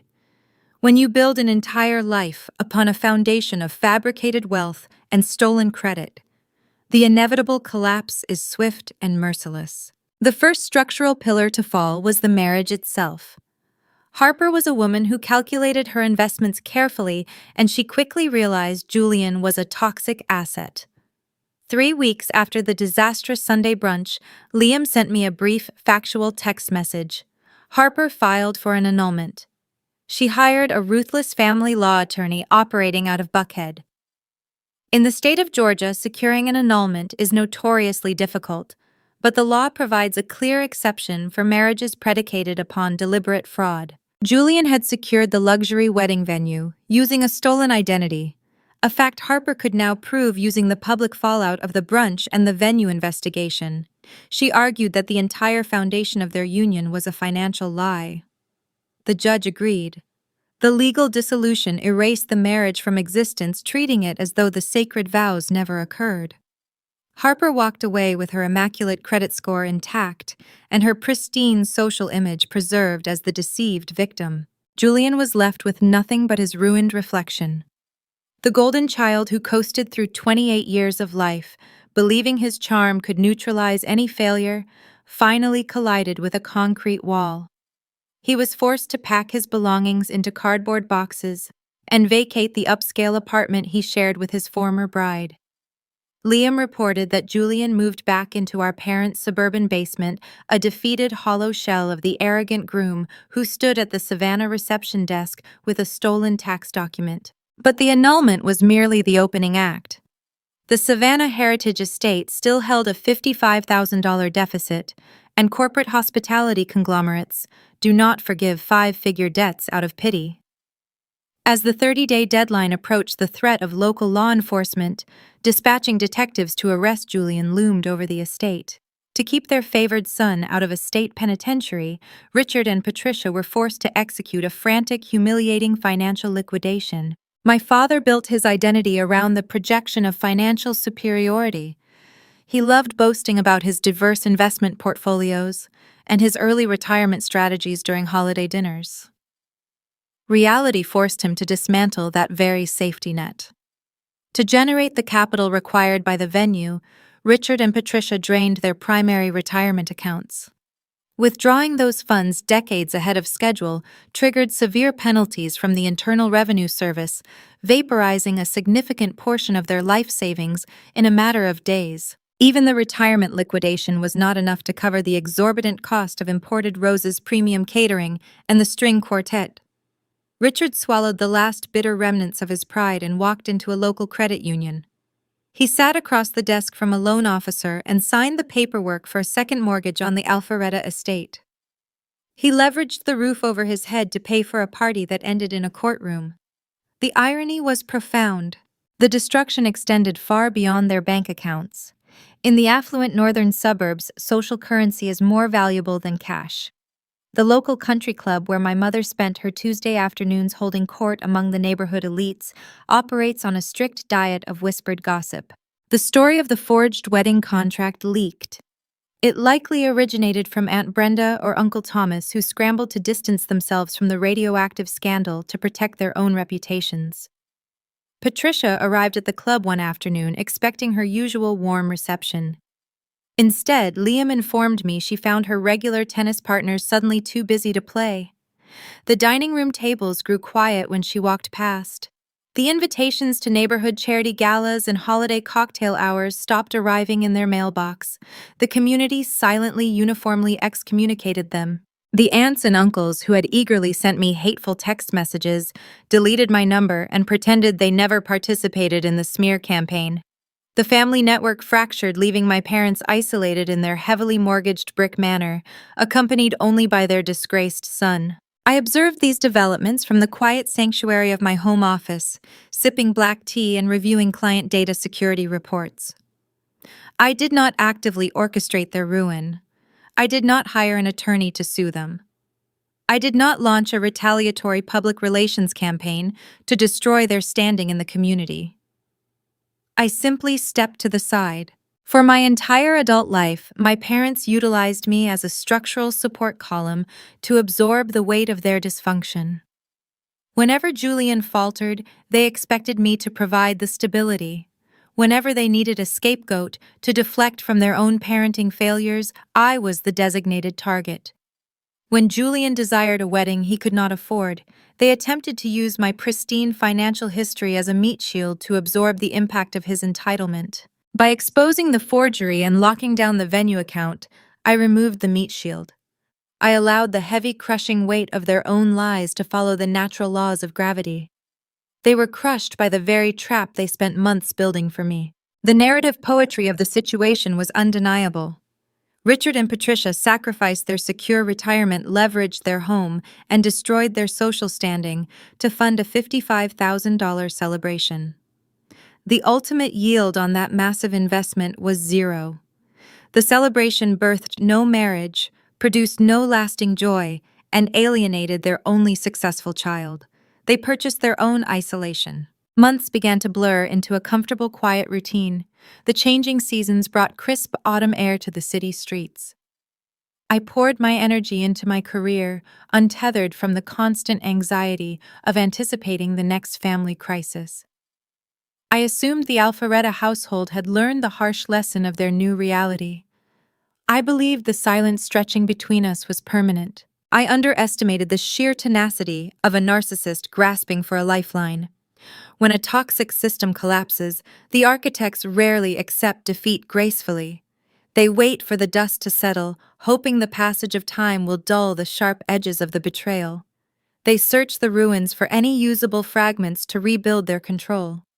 And as the winter chill settled over Georgia, a distinct handwritten envelope arrived in my secure mailbox, signaling the desperate beginning of a new, insidious tactic. 6 months dissolved into the steady rhythm of a newly acquired peace. It was late April and spring had arrived in Atlanta, painting the urban canopy a vibrant electric green. I established a morning routine unbothered by the erratic demands of a dysfunctional household. I sat on the private balcony of my downtown condo, holding a ceramic mug of dark roast coffee. The warm morning sun washed over the concrete, heating the terracotta pots that housed my thriving collection of indoor ferns and snake plants. The distant, steady hum of highway traffic provided a comforting white noise.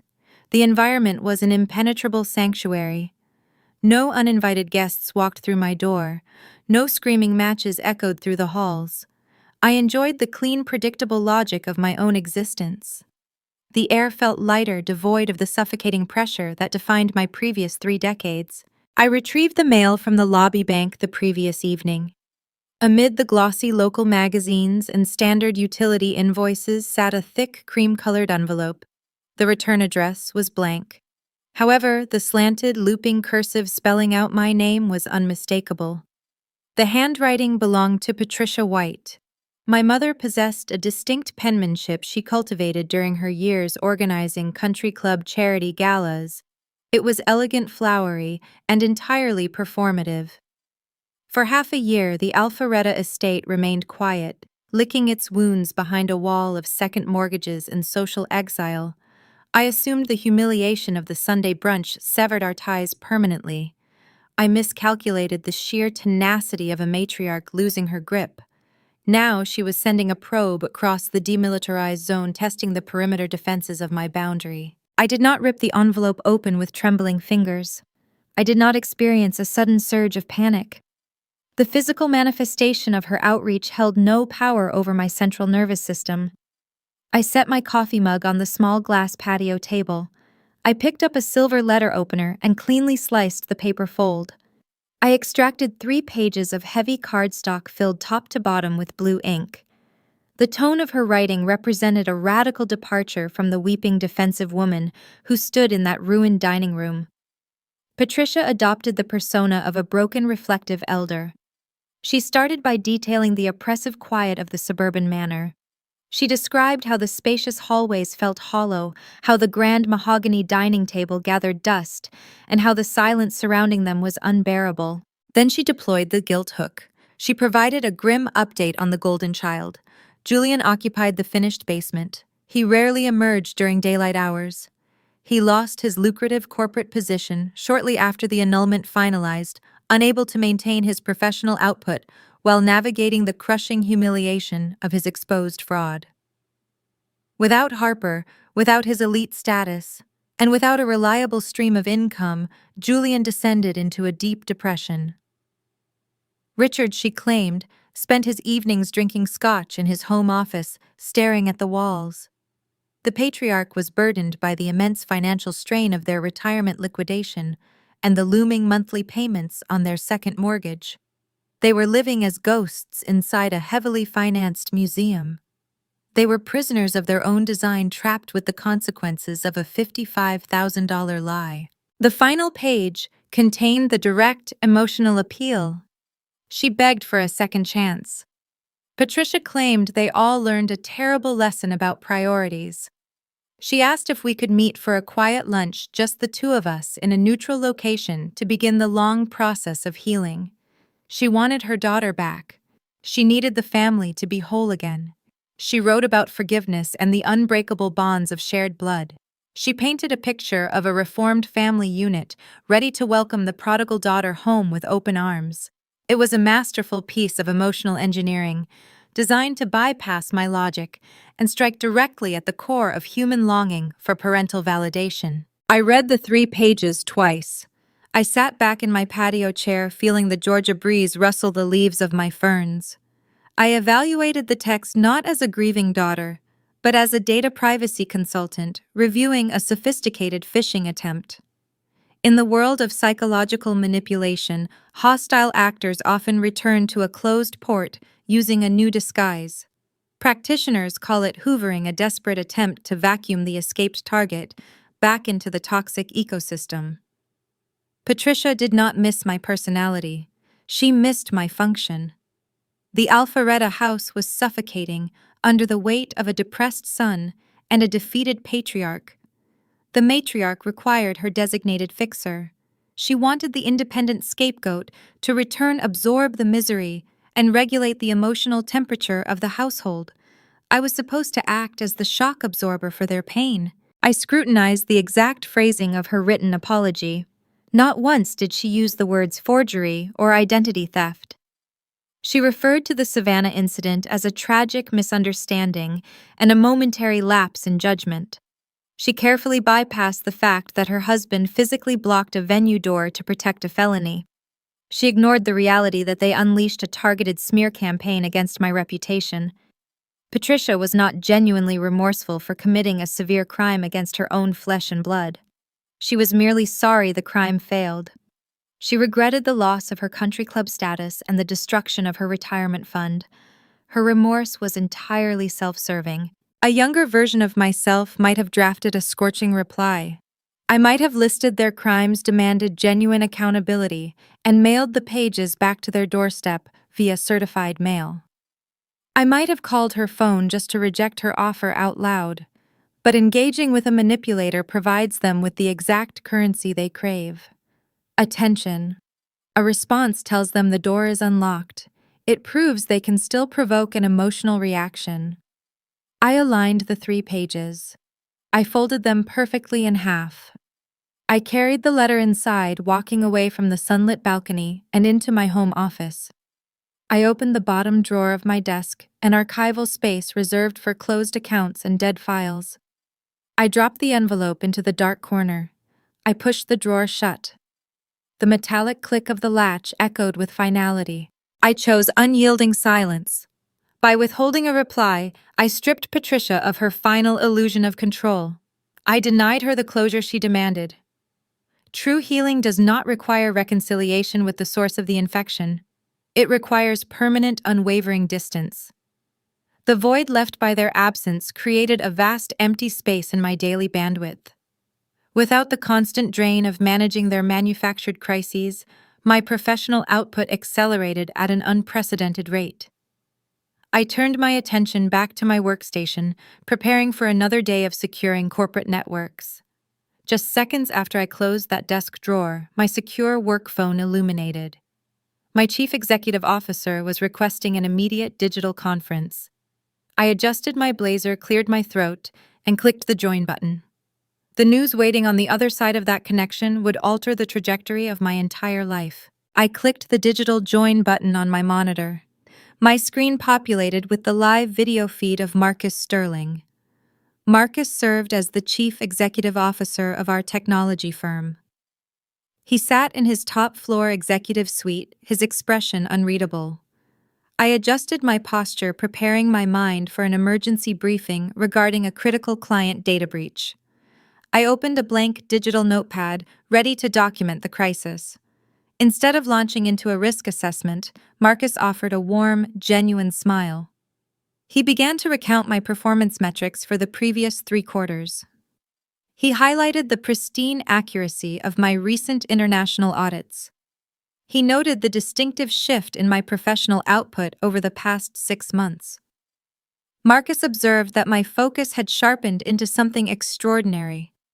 I listened to his praise, realizing that shedding the exhausting burden of my relatives had visibly elevated my corporate value. The executive board convened yesterday. Marcus stated, his tone carrying a profound professional respect.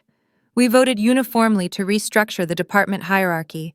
We are offering you the position of Senior Director of Data Privacy.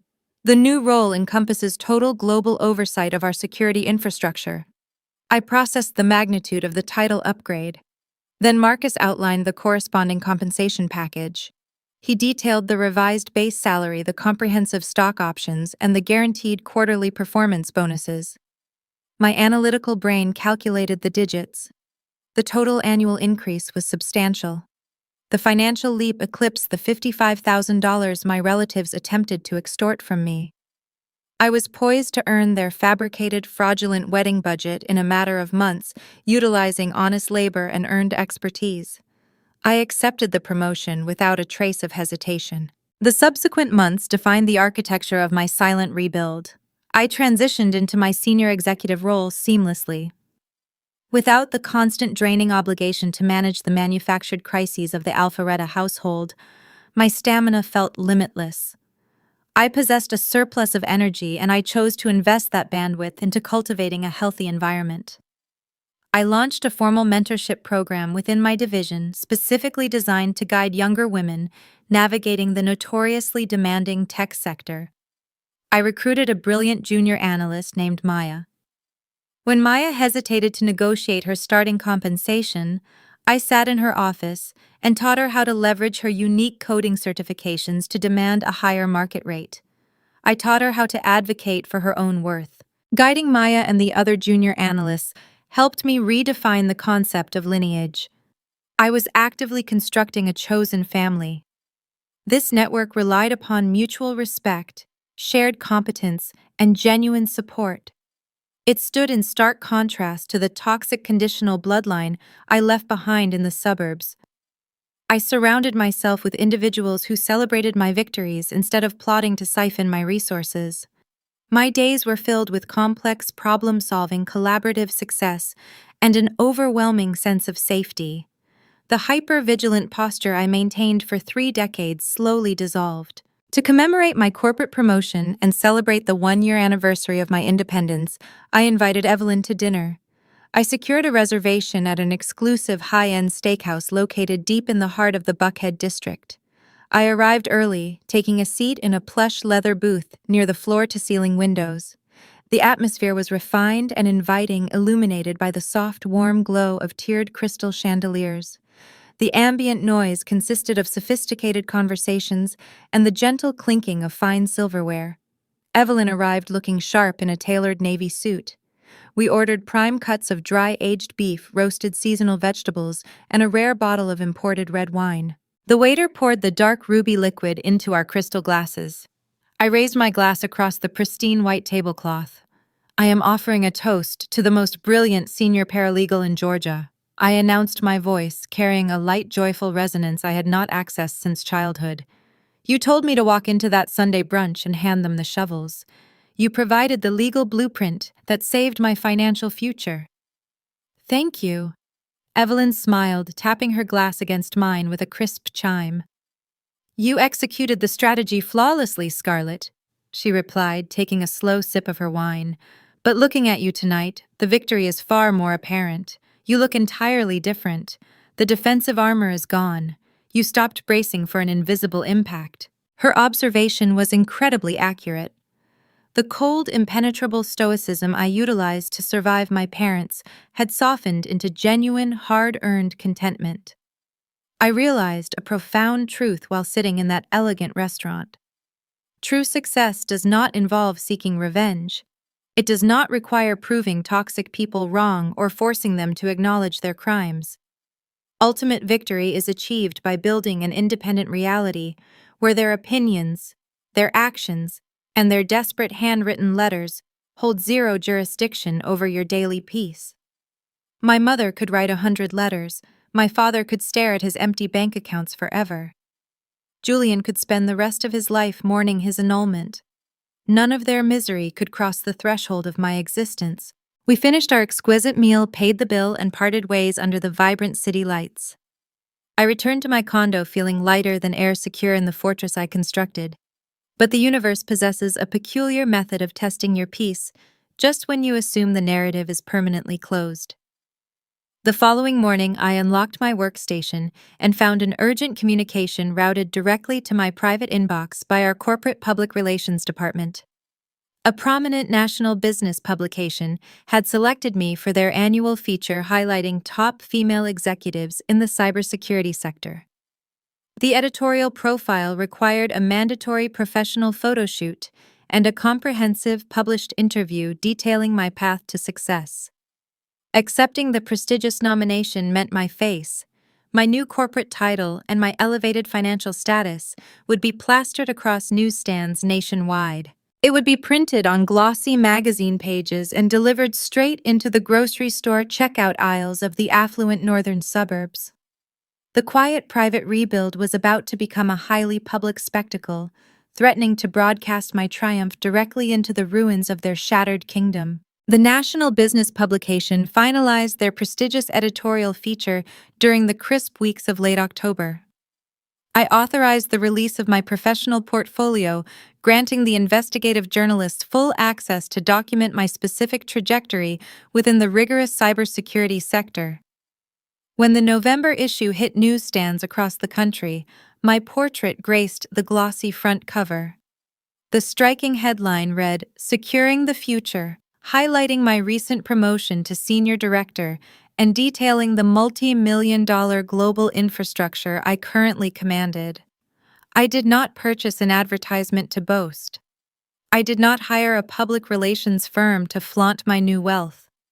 I simply allowed my professional excellence to exist visibly in the public domain.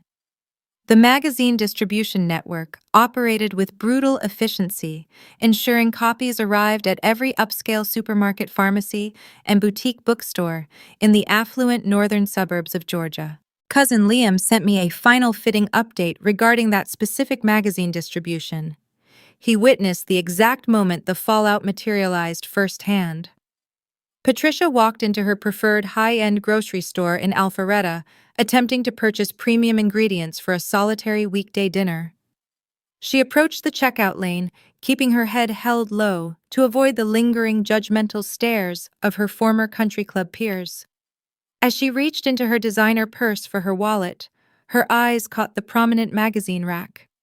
There, brightly illuminated under the harsh fluorescent checkout lights, sat a dozen stacked copies featuring her exiled daughter.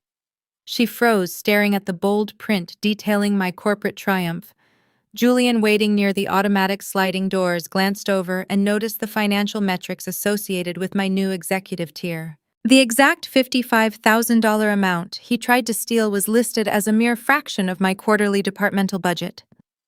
Liam described how the blood drained from their faces. They left the expensive groceries sitting on the conveyor belt, retreating to their heavily mortgaged brick manor in profound, suffocating silence. I never mailed them a physical copy. The universe handled the delivery, executing a flawless, unassailable checkmate. I framed one copy of that specific publication and hung it on the painted wall of my downtown office. However, I do not look at the article to revel in their ongoing defeat. I look at the framed, glossy pages to remind myself of the extraordinary mental clarity that follows a destructive storm. Stepping entirely away from a toxic environment provides a remarkable, elevated perspective. You begin to understand the stark, uncompromising difference between a genuine, supportive family and a simple biological bloodline. Society relentlessly conditions us to believe that shared DNA equates to an unbreakable, sacred bond. We are taught to endure quiet disrespect, absorb ongoing financial exploitation, and excuse borderline criminal behavior simply because the perpetrator shares our last name or our holiday table. That cultural conditioning constitutes a dangerous psychological trap. Genetics do not grant any human being a free pass to vandalize your hard-earned peace of mind. A matching pedigree does not entitle a lazy sibling to your carefully curated savings account. A birth certificate does not authorize a parent to overwrite your personal boundaries or sacrifice your financial stability just to protect a favored, irresponsible child. True family consists solely of the individuals who respect your established perimeter. It comprises the brilliant colleagues who champion your intellectual growth, the loyal friends who provide honest counsel during dark moments, and the professional mentors who teach you how to advocate fiercely for your own inherent value. The people residing in the Alpharetta estate operated as a parasitic syndicate, a transactional enterprise that only valued my presence when I functioned as their designated safety net. When I refused to finance their extravagant delusion, they discarded me without a second thought. Their ultimate betrayal hurt deeply, but the resulting pain served as a vital, necessary catalyst for my permanent liberation. My survival throughout this entire ordeal relied heavily on the cold, empirical truth found exclusively in written documentation. Emotional manipulation possesses a terrifying, blinding power. Calculated gaslighting can distort your perceived reality, making you question your own reliable memory and doubt your own fundamental sanity. But dark ink pressed onto white paper remains steadfast and objective. A forged signature maintains its fraudulent slant, regardless of how many theatrical tears a matriarch sheds in a dining room. A corporate email detailing an in-person crime does not waver under the immense weight of patriarchal shouting. Legal documents are entirely immune to familiar guilt trips. Whenever you find yourself cornered by desperate relatives attempting to rewrite historical facts, you must anchor yourself firmly to the tangible, undisputed evidence. I walked away from an immense burning bridge and I felt zero moral obligation to extinguish the flames. I did not spark the inferno. Julian lit the match the very moment he stood at the Savannah Heritage Estate reception desk, picked up a pen and impersonated my legal identity. Richard and Patricia poured accelerated gasoline on the fire by exiling me from the luxury venue and orchestrating a vicious, calculated social smear campaign to force my compliance. They constructed their own funeral pyre. The final ledger detailing their choices remains devastating to witness. Julian genuinely believed his unchecked entitlement justified committing a severe state felony. His astounding arrogance cost him the pristine, picture-perfect marriage he desperately tried to purchase, leaving him divorced, publicly disgraced, and residing in a dark suburban basement. Richard and Patricia believed their parental complicity would secure their elevated social standing and protect their precious golden son from ruin. Instead, their choices cost them their independent daughter, their robust retirement funds, their elite community status, and their future financial freedom. They spent $55,000 on a lavish celebration that resulted in zero lasting bonds. The sprawling Alpharetta Manor now stands as an expensive, quiet monument to their collective failure. I sit on my private balcony today, watching the towering Atlanta skyline glow warmly against the evening sky. I share this personal journey not to harbor endless resentment, but to offer a practical blueprint for anyone currently trapped in a similar suffocating dynamic. You hold the sovereign authority to reject unreasonable demands. You possess the fundamental right to lock down your credit profile, protect your accumulated assets, and sever all ties with those who view you merely as an exploitable resource. Walking away is not an act of cruelty. Walking away is an act of profound self-preservation. If my journey resonated with your current reality, I want to hear your voice down in the comments section below. Question 1. Have you ever been forced to draw a rigid, uncompromising boundary with a relative who felt entirely entitled to your money or your valuable time? Question 2. How did you handle the intense social pressure when the rest of the household tried to manipulate you into quiet compliance? Question 3. Did you ever discover a hidden financial abuse orchestrated by someone you implicitly trusted, and what specific legal steps did you take to protect yourself? Share your stories and experiences below, because your unique survival strategy might provide the exact guidance someone else desperately needs to hear tonight. Thank you for listening to my story. Never forget the immense value of your own independence. My name belongs to me, and I made sure they will never forget it. We grow up in America sold on a very specific, fiercely guarded dream of family. It is the image of the golden holiday dinner, the unconditional safety net, the fundamental belief that no matter how far we fall, blood will always catch us. But what happens when the hands that are supposed to catch you are the very ones pushing you toward the edge? Scarlett's story is far more than a cautionary tale about a forged $55,000 wedding contract. It is a profound reflection on the terrifying, liberating moment you realize the American ideal of family first does not apply to a toxic environment. In our culture, severing ties with your bloodline is often stigmatized as a profound personal failure.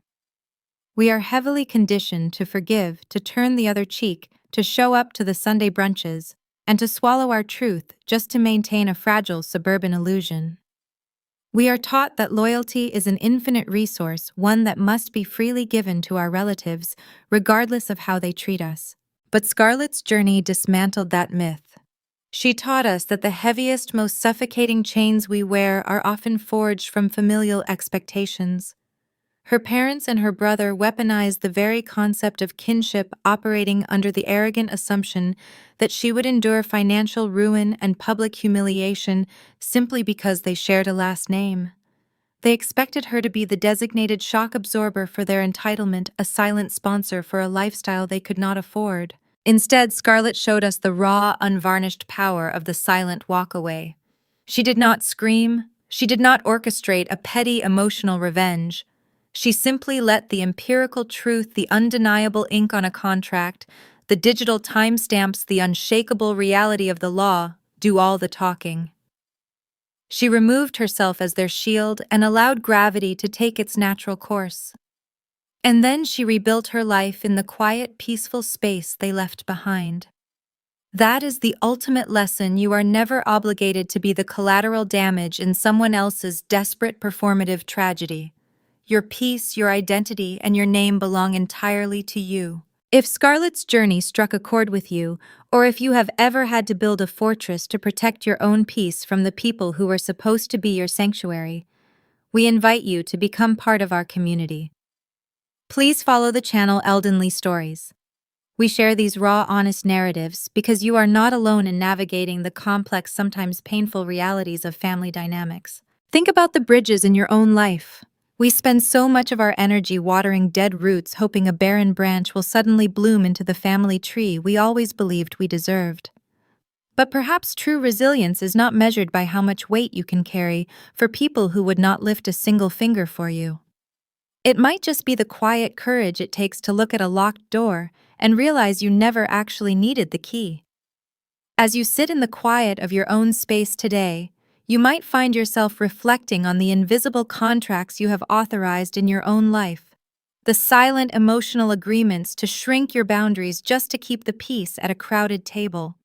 There comes a defining moment when you must decide if you will continue paying a heavy toll for a debt that was never yours, or if you will finally step out into the crisp air, leaving them to live in the ruins they built for themselves.